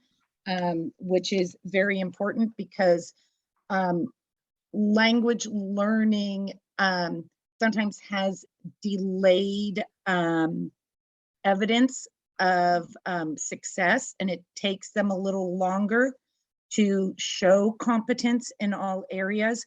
And by 8th grade, they are maxing out or not maxing out. They are reaching those potentials, and we can see the fruits of our labors and have a continuity of program that supports families throughout the entire process. And I think our staff represents the diversity of the North Central neighborhood. Our staff is multi-ethnic, multiracial, multi-linguistic, multi-generation. We celebrate our own diversity. We want to celebrate the diversity. And I think are well suited to work on establishing a community school because we already are part of the community. Thank you. Thank you, Denise. Okay, next we have Lori. Lori, go ahead. I'm happy to hear Denise because I'm kind of putting the whole pieces together for how this might work out. One piece that I was interested in is I understand there would be funding for buildings at the College Park campus to house different services, but I have no idea how those would be funded because I didn't think that was part of the bond. And, you know, I think those of us who are enrolled at Fiesta Gardens are just going to need a lot more information to really kind of understand how this is going to work for our families. But that sounds like that's happening. So thank you. Thank you, Lori. Okay, President Proctor, we have no other hands for public comment. Thank you very much. Superintendent Ochoa, do you want to address any of the questions? I think both Julie and Randy had some interesting ones that sparked my curiosity. And I think there were some others. I wrote them all down if you need them. Thank you. I have Julie's right in front of me here, and part of what the next 3 years gives us, really 2.5 if it would be August of 2024, or a little bit over 3 if it were to be August of 2025, is the time to work through all of the implications related to enrollment procedures for one school versus another. As you can tell from the engagement we've received tonight, we are able to hear from multiple perspectives, but we are missing a very crucial perspective during these formal school board meetings, and that's the perspectives of our Latinx families in North Central San Mateo. And we're working on a new strategy to connect with families who live in North Central San Mateo and have children who attend school either at Highlands or Baywood, Meadow Heights, Beresford, Laurel, or Park. And that is to invite these families to Spanish-speaking meetings that happen in the evening, where we're able to sit with them and answer questions and talk directly with them. And in that venue, one of the things that has come out from their engagement is that for some families, the opportunity to keep their kids at the school that they're already attending is a high priority. So they would say, yes, we live in North Central San Mateo, but my children and their siblings are they're Baywood students. And I would really want my kids to be able to still attend Baywood Elementary School. So my recommendation to the board, on one end, because of the situation that we've placed families in over the last 15 years, where we have created new home boundaries for them to attend schools, the schools that I listed. In my opinion, it is only fair to allow families who already have children at those schools the ability to continue to have their kids attend those schools. for reasons having to do with the continuity of their experience and the negative impact it would have to require them to leave those schools. And then on our analysis of the growth of those schools and the space at North Central San Mateo, put in place criteria that would allow families to continue to use the district's enrollment process to attend the school they're already at. So the simple way of saying is, if a family has a child at Meadow Heights, I think we should allow them to keep their kids going to Meadow Heights. Dr. Painter asked the question about transportation services. And I would also, in that same vein, recommend to the school board that we maintain transportation services, albeit modify them. If we have a lot less kids using the transportation service, we should be as efficient with our funding as possible so that those buses get our children safely to school, but so that it be an effective use of the district's funding when we do so. But I believe that if we transport children to Meadow Heights now, that 4 years from now, should a family continue to request Laurel or Highlands or Meadow Heights, that they basically be provided that same service by our district out that way. I don't have the third one. I know there was a third one. There was a couple other questions. So one was, what happens to the preschool programs and GATE program? Yes. So I think the preschool program and the GATE program themselves, they're two different things. So the preschool program is designed to have the effect of giving children the opportunity to begin their experience with Mandarin immersion, sort of fundamentally prepping them for entry into the school's Mandarin immersion program. And so I think I spoke to Carrie Hazelton about this today, but out of all the students in that program on an annual basis, in the high 90%, those students go to the College Park Elementary program. It's really very few instances where the child doesn't continue on. GATE is a different story where we have students from all over the district entering into the GATE program. So that's a decision that I don't think, certainly tonight, I haven't prepared any data for that. I don't have any information for the board about that, but the GATE program itself is not aligned to Mandarin immersion. So I see that as different. But again, I didn't prepare comments for it tonight. I don't have any data for it tonight. So at the board's request, I would ask to bring that topic back at a future meeting and be organized and prepared to discuss it with the board. Okay, thank you. Let's open it up for board comments.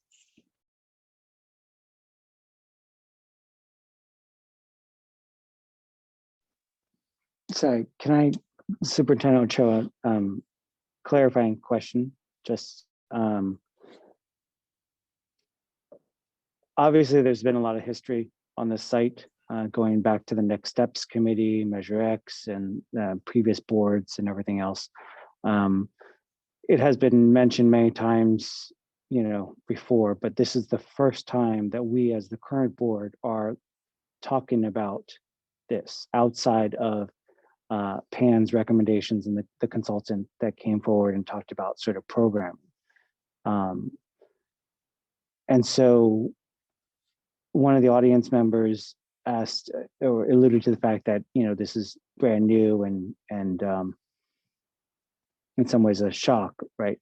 You're not asking us to make a decision tonight, is that correct? I mean, there's a lot of logistics, whether it's busing, whether it's the school boundaries, whether it's the programs itself and how it affects both neighborhoods, not just North Central, but Fiesta Gardens. We're just talking about this. Is that correct? You just, because I feel like we can go down a rabbit hole if we start talking about all the different details.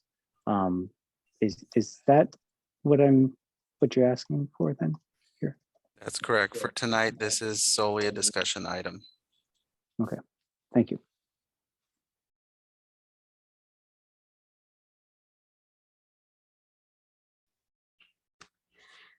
So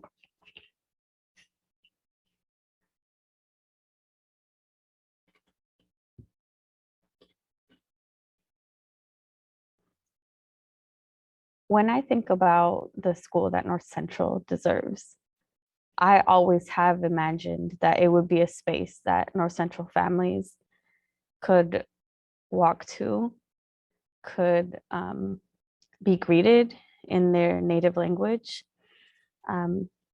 could feel like the school was theirs, like the school was for the community and by the community. And to me, that does mean that it should have a Spanish language program there. I support I'm trying to word this carefully because I think like how we say this actually really matters. I support a new school in North Central that has a language program. I think if we were to think about doing that while keeping Fiesta Gardens at the location that it is, that you would have us, you would have Fiesta Gardens and the North Central School competing for the same group of teachers when Fiesta Gardens has been a struggling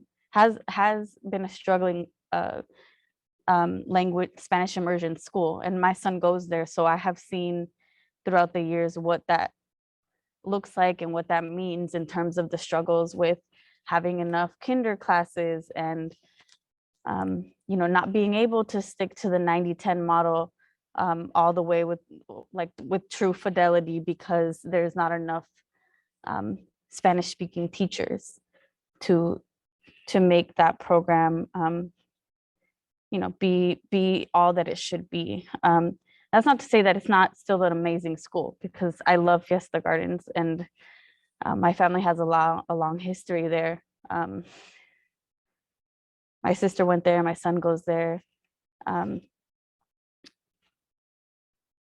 so, but what I think is really important is that we recognize that there's like the level of intention that I think we have all wanted to put into the North Central School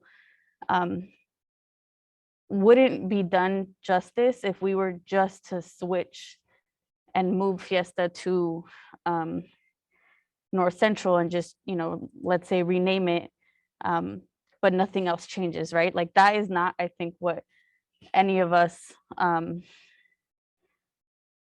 want, because in reality, while Fiesta has a lot of, it's an amazing school, it has amazing educators and I truly believe in the power of bilingualism. But academically, there is room for growth. And for our North Central families, that is still very true. It's true. It's true at all of our Title I schools. It's true at all of our schools, period, right? Every single school. And so just just swapping the schools is not, I think, what is realistic. What is realistic is that we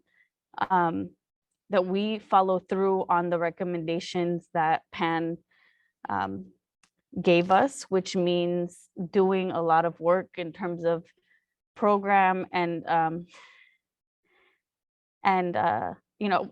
had been describing it as like, oh, we will transform and expand Fiesta Gardens, but I think what's really important to note is that because of the process that PAN wants to go through with North Central families to design a school that is a community school, has wraparound services, and it wouldn't be Fiesta Gardens anymore. So it would be a different school with its own mission, its own vision, and that would be determined by the North Central families.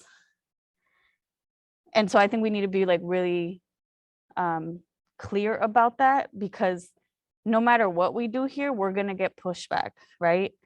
And that makes sense because change can be difficult, especially when there's unknowns and when There's everyone has their own priorities.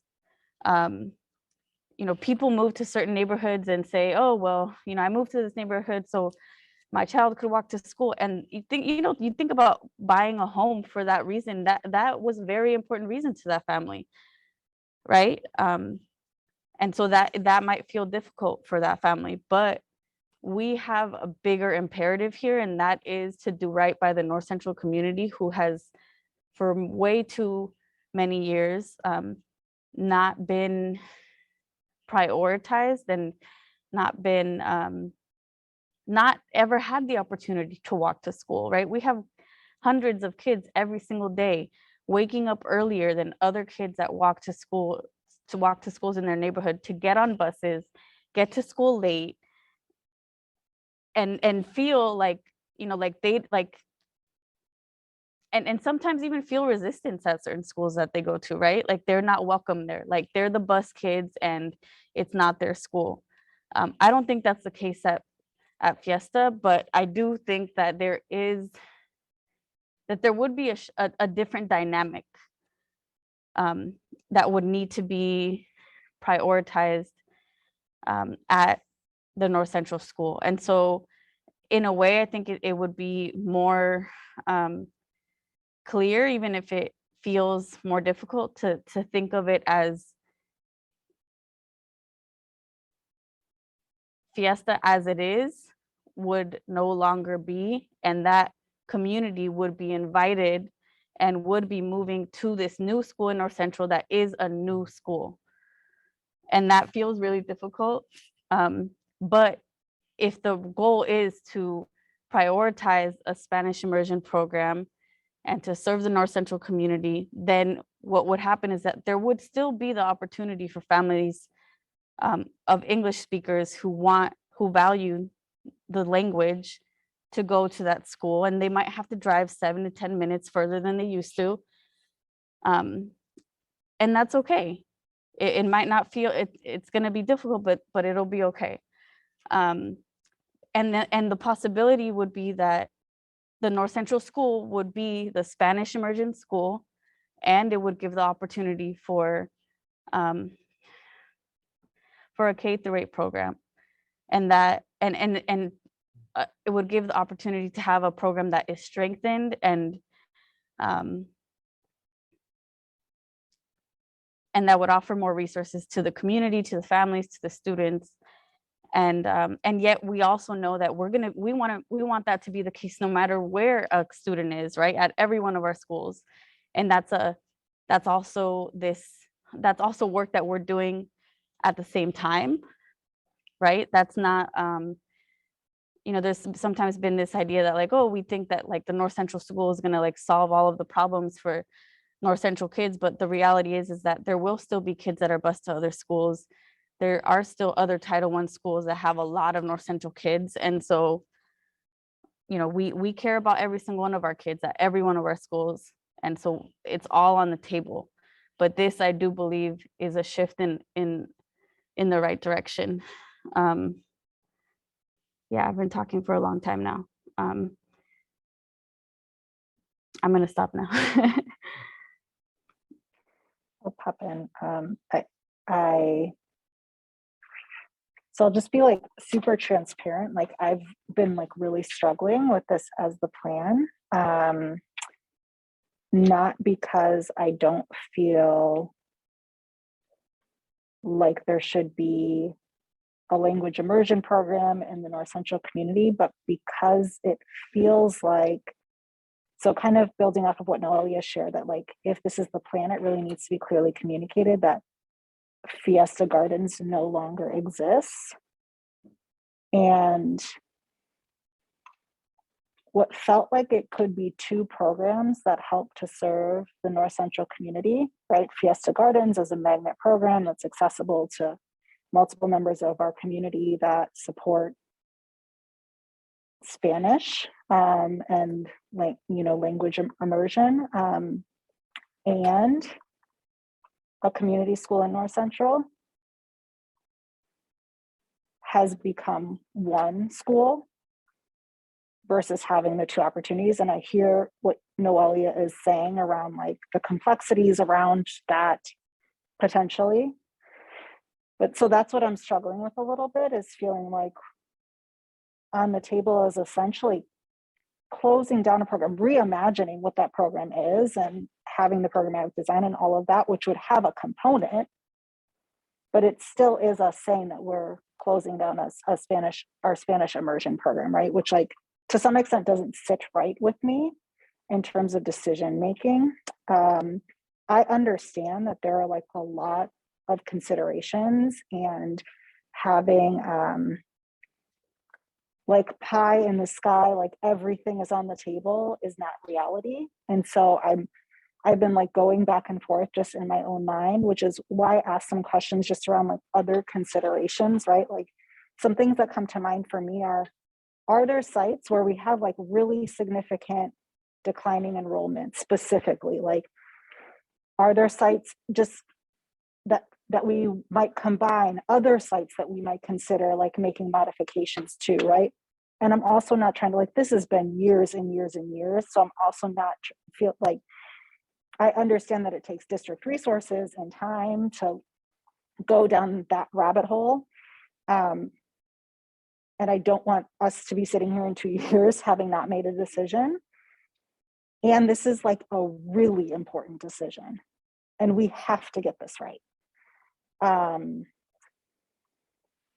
So I know like the things that we had talked about previously were the possibility of Knowles. I understand why there are concerns about that.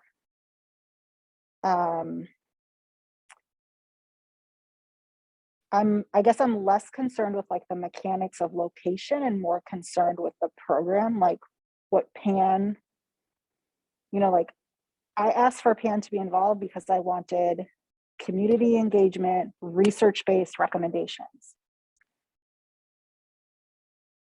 We need to follow their recommendations. That is why we engage them. And it wasn't to swap the programs. It was to design a school with community input based on research with significant community engagement. And so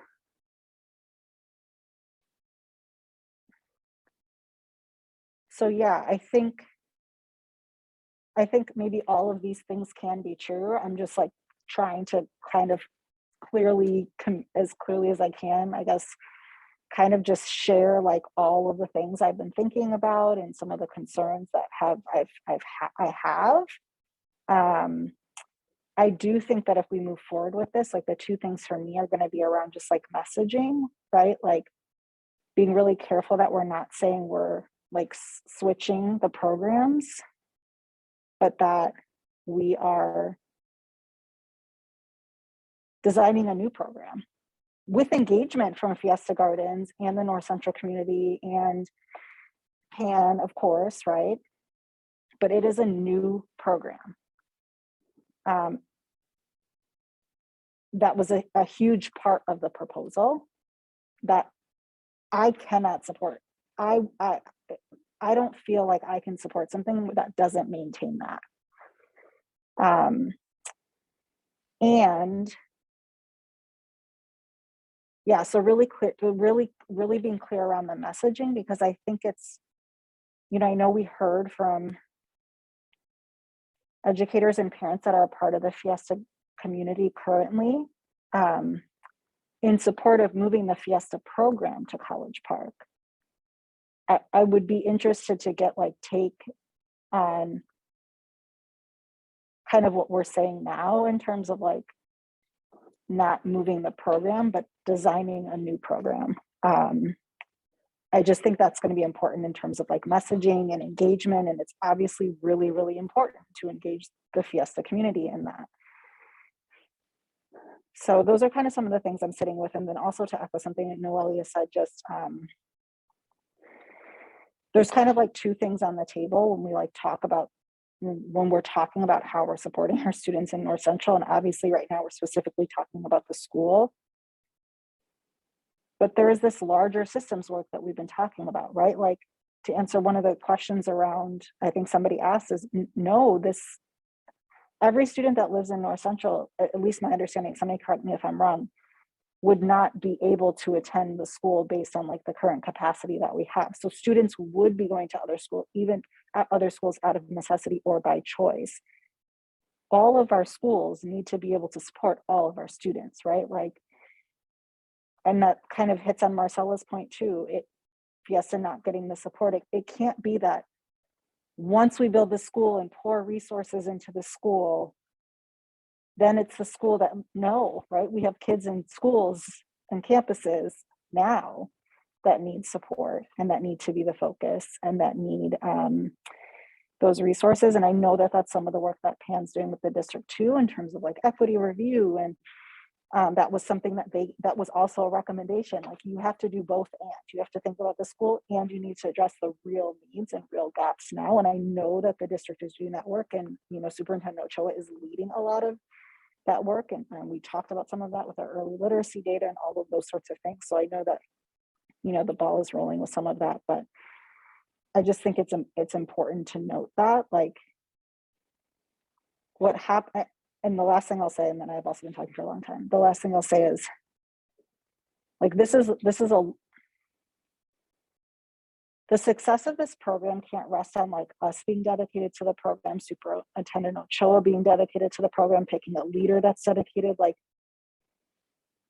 most of us sitting here, we're talking about 24, 25, are likely not going to be sitting here then.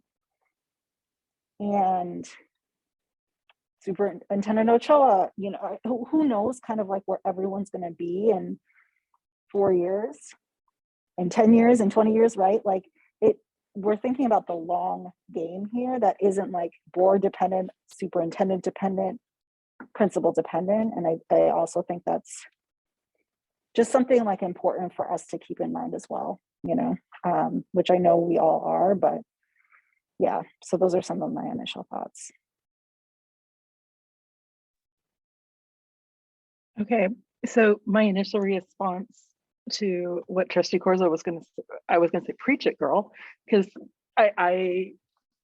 what you were saying really resonated, and I just want to echo the idea that simply swapping programs from one campus to another just feels to me like a really overly simplistic way of looking at what we're talking about. That, and it feels like, it's the first step, and I really think that we need to take into consideration that there's so many other steps involved in the process. I've been seeing in EdSource and CSBA emails, CDE news flashes and stuff like that. California Teachers Association, there's a huge support, this huge momentum and impetus to create these community schools. And I feel like, I went to, for example, California Teachers Association, this is what they say on their website. They support community schools. A community school is the heart of the community, uniting diverse, engaged stakeholders to make the school community stronger and support the whole child. Kids supported in academics, learning in environments that make them feel safe, valued, engaged, challenged, and healthy. They provide not only tremendous opportunities for learning and for success for students, but also offer hope, opportunity, and transformation to entire communities. And the way I see it is, we're talking about switching campuses between these two immersion programs. That to me feels like a first step in creating a community school. And we've talked, or you guys have talked for a long time about creating, a community school type situation for North Central. I've just recently joined this conversation on this side of the dais. And I just feel like from what I've heard, previously as a kind of bystander, and what I'm hearing as a member of the board, really resonates with what CTA has as their definition of a community school. I also know from looking at the California Department of Education website that the state is offering $45 million in grants to create community schools. I also understand that, I believe, in Superintendent Ochoa, you can correct me if I'm misspeaking here. I understand that we're in the process of applying for some of this money and some of these grants. So we have, what is it, 4 or 5 Title I schools currently. I feel like we could use this money to start the process of creating these community schools, get things, get the whole process started as we create this community school in North Central, using the recommendations from PON and the community.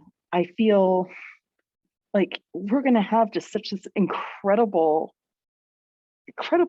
thing that's like not just a building, but a vibrant community and a vibrant school that represents the community that it's within. And also, when it comes back to this whole definition of a community school supporting the whole child, I mean, that's almost, we use that same language in our strategic goals. And so I can't think of doing anything else more aligned with what we've already said that we want to set out and accomplish for all the students of the district. Just my 2 cents.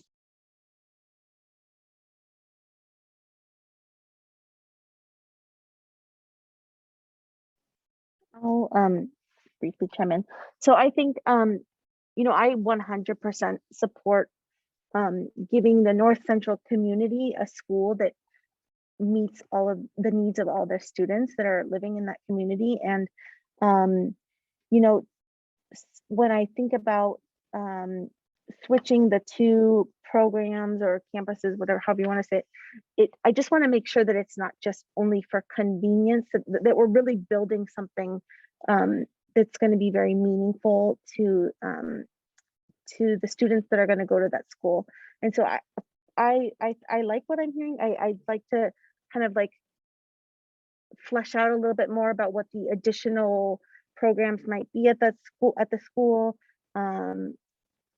Just kind of like get a little bit more information, go back to the PAN recommendations and see how do we incorporate more than just what we have here. And so I'm interested in hearing the conversation continue and see what this is going to look like. But I just want to make sure we're doing everything that we can to support this, and whatever that looks like. I'm excited and interested to hear more.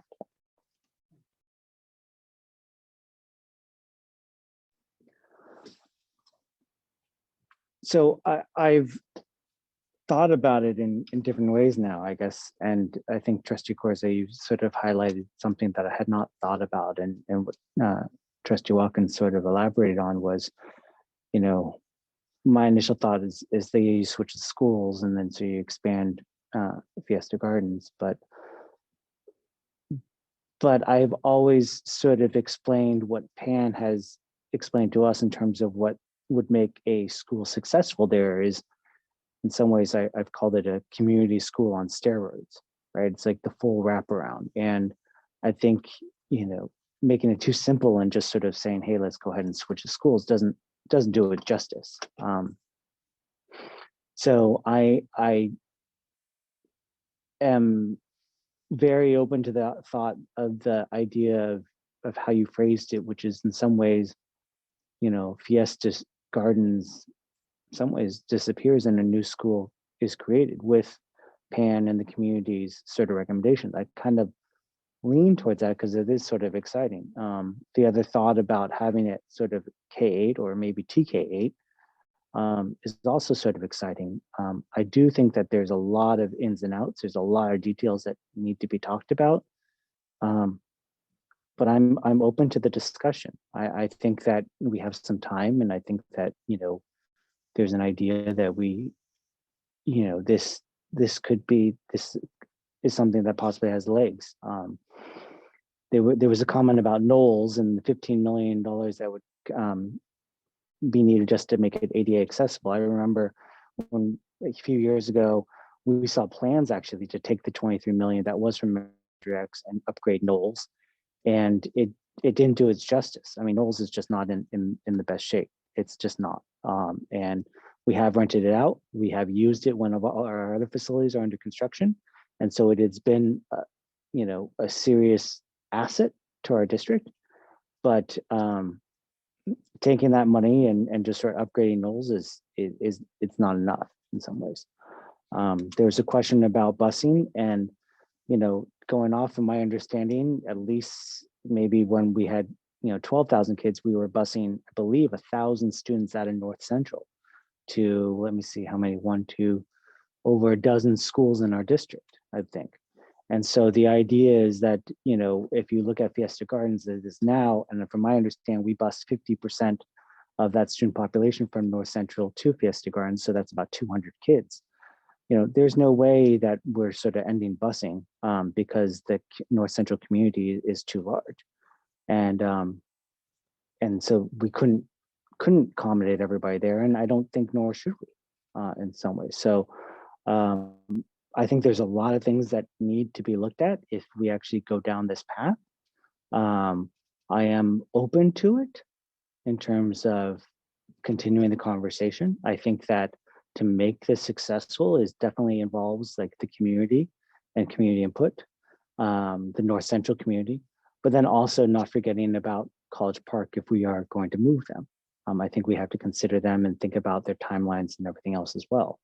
So it's very intriguing. I think that it is very, very intriguing. And I'm open to continuing the conversation on this topic.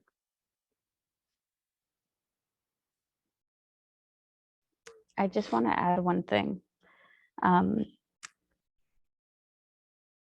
don't know if folks know, but before College Park was College Park, before there was a College Park, the school was called Turnbull. And Turnbull had a Spanish language program.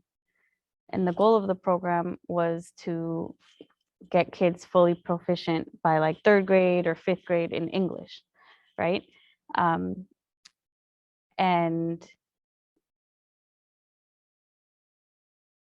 so that was kind of like the first go at having like a Spanish language program in our school district.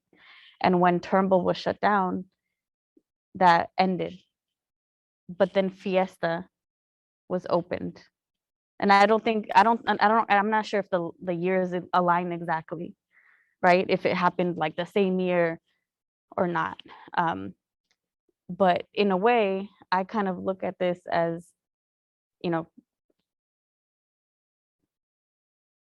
correcting course and like honoring the history of Turnbull and doing right by that school and the North Central community.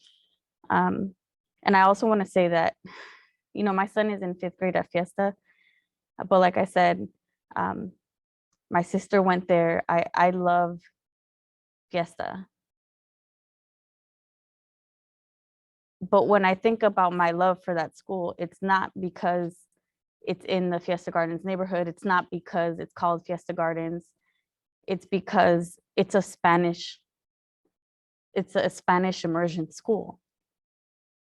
And so I want to recognize that, like, me saying like Fiesta would be no more may feel upsetting to some people, but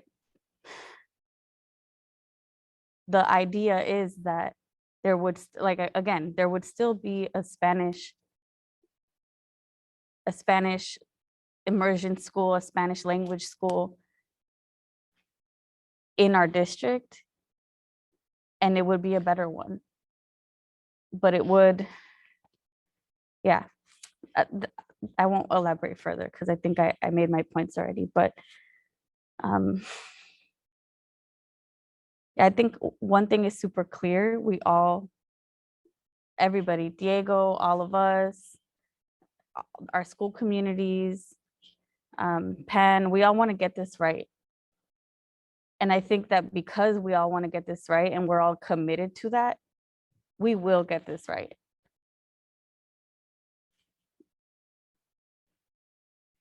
And I'll just, one more thing and then I promise something. I just want to kind of elevate that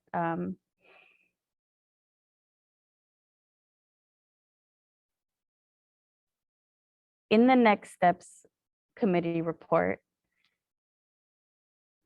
there was language, and I don't have it right in front of me, but there was language that the small school on the corner lot that would be the North Central School, you know, that if it failed, it would be used to then expand the Mandarin immersion program. And that always, that was deeply hurtful to me when I read that, because it gave me not just the impression, but it was there written on paper, clear as day, that there was an expectation that the school could fail and would fail. And that if it did, or when it did, that it would be used to expand another language immersion school, which I also have a lot of respect for. But it's just not doing right. That wouldn't have been doing right by the North Central community. And so my hope is that one day we can, you know, continue to we can have both of, I mean, College Park does have from my understanding, a pretty strong program still at Bayside. And so maybe one day, you know, there could be a K-8 College Park program as well. But for now, I think this is the right thing to do. And again, we need to correct course, and this is a part of that. So thank you.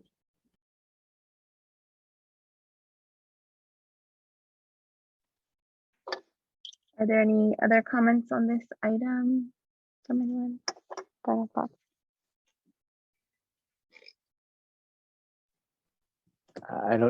My only comment is that I know Superintendent Ochoa, do you have what you need for us in some ways? Okay. Then. Moving on to item 7, board member statements and requests for future agenda. I'm sorry, President Proctor. Superintendent Ochoa, this is a pretty big topic. I know that there's a lot of audience members who are on the line. Can we just talk about next steps now that we've sort of openly talked about it? Because I would hate for the public to kind of go away and think like it's all done. It'd be great if you could just clarify some stuff, please. Absolutely. Given the engagement tonight with the community and the board, as a school district, we're prepared to dive into the details to be able to address the many questions that came up from the public and from members of the board on the dais, to be able to agendize the item for March 24th for further board consideration. And given the comprehensiveness of the report that the board would receive, potential consideration for action.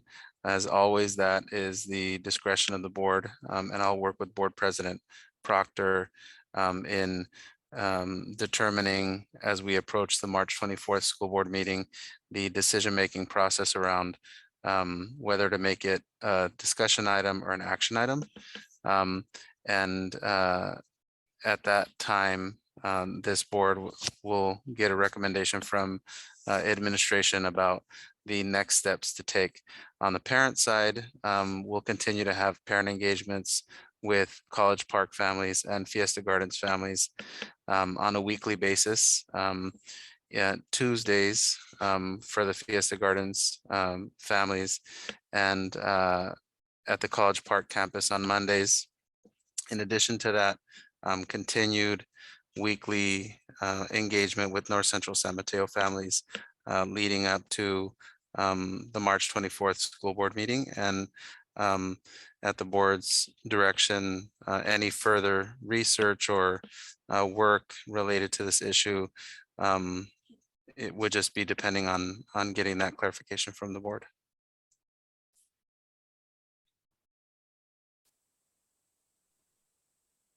Thank you. Okay, now item 7. Board member statements and future agenda items.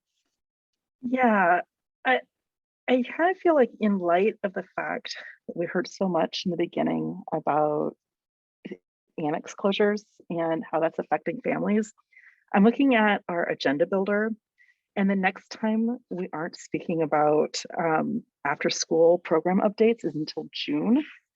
And I kind of feel like I would like a little bit of an update a little bit sooner. You know, I'm looking at, I mean, May looks like it's a pretty big agenda, but you know, maybe if there's something that we could fit in April, or even just like a small update in May, because it seems like it was a fairly big concern for, you know, 50% of our speakers at the beginning of the meeting all called in about after school childcare. So I just think if we can move that up, that would be great.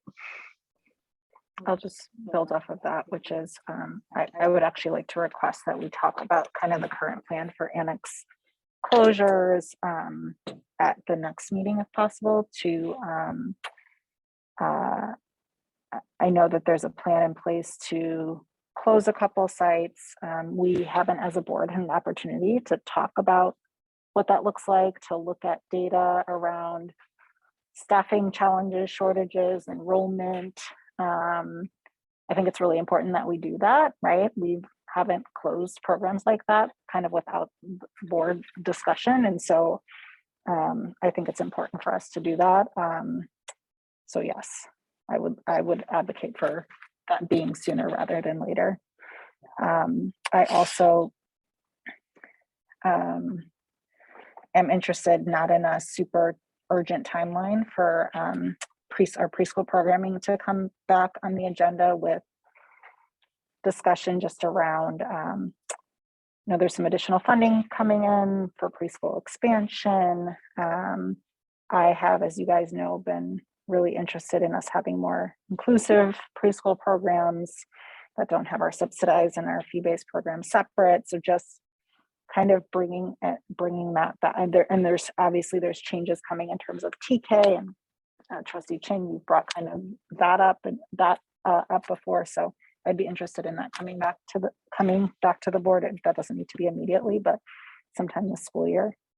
And Trustee Warren and I have, when we were at North Shoreview, was a topic that we didn't actually get to spend that much time on, but that was of interest to at least a couple of parents and was of interest to both of us, which was to dig into school lunches a little bit and hear from maybe our nutrition department and talk about the future of school lunches. So something that I'm interested in seeing in the future. Also, just in terms of statements, just 2 quick things. Just wanted to say thanks to Alyssa and all the students at Burrell for the incredible performance. You know, that's the first performance that we've all been to in 2 years. And I remember when I brought Kaya when she was like a little baby to a couple performances and had her stay up past her bedtime to go to the first half of 13. And we've been playing the musical now. So she's very, very into it. Not exactly appropriate for a 3-year-old, but she doesn't understand most of the context. But it was awesome and was just like really, really fun. So thank you so much for all of the work. And I know I know that it meant a lot to the students, and there were a lot of alums there that had been in previous productions. So and then just also wanted to acknowledge that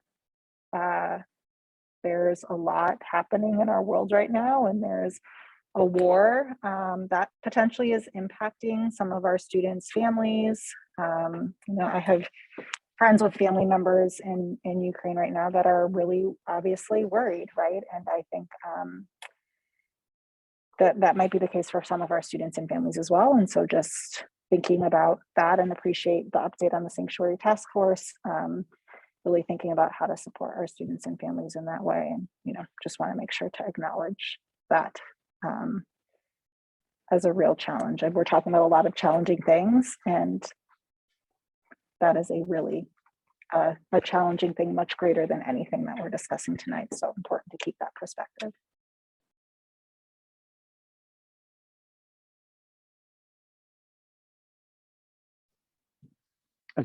I'll be fairly quick. I wish I could have gone to the Burrell show. I was out of town, but my whole family went and they loved it. Well, actually, maybe not all of them loved it because again, they're 12 and 9, and they both, as a boy and a girl, they both took away different things that maybe were a little more mature than they were ready for. So, but I'll just say that tonight we had a big decision on masking.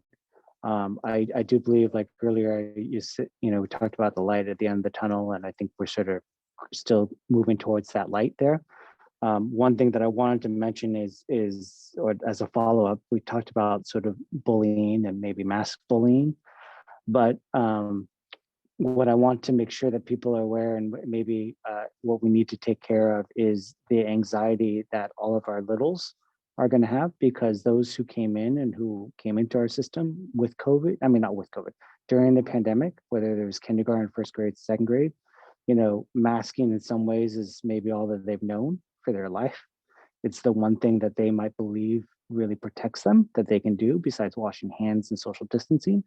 And so the anxiety that the littles, our students, may feel is pretty real. And so I just hope that we as a district can make sure that as we move further and further away from the pandemic and into the endemic, that we consider the social emotional well-being of our students, all of our students, but especially those who don't know anything but the pandemic. So, thank you.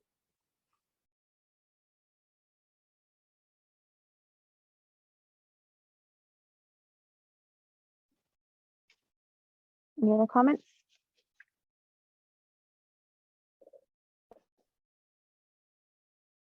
Okay, item 8, future meeting dates, they're all listed there.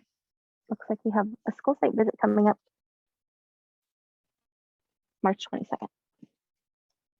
And I think we're ready to move on to item 9.1, adjournment. Motion to adjourn. Second. Everybody said it. Okay, trustee Kim with the motion, and everybody second. I'll take trustee Warren for the second. All in favor, please say aye. Aye. Aye. Any opposed? Okay, we are adjourned at 10:51 p.m. Thank you. Good night, everyone.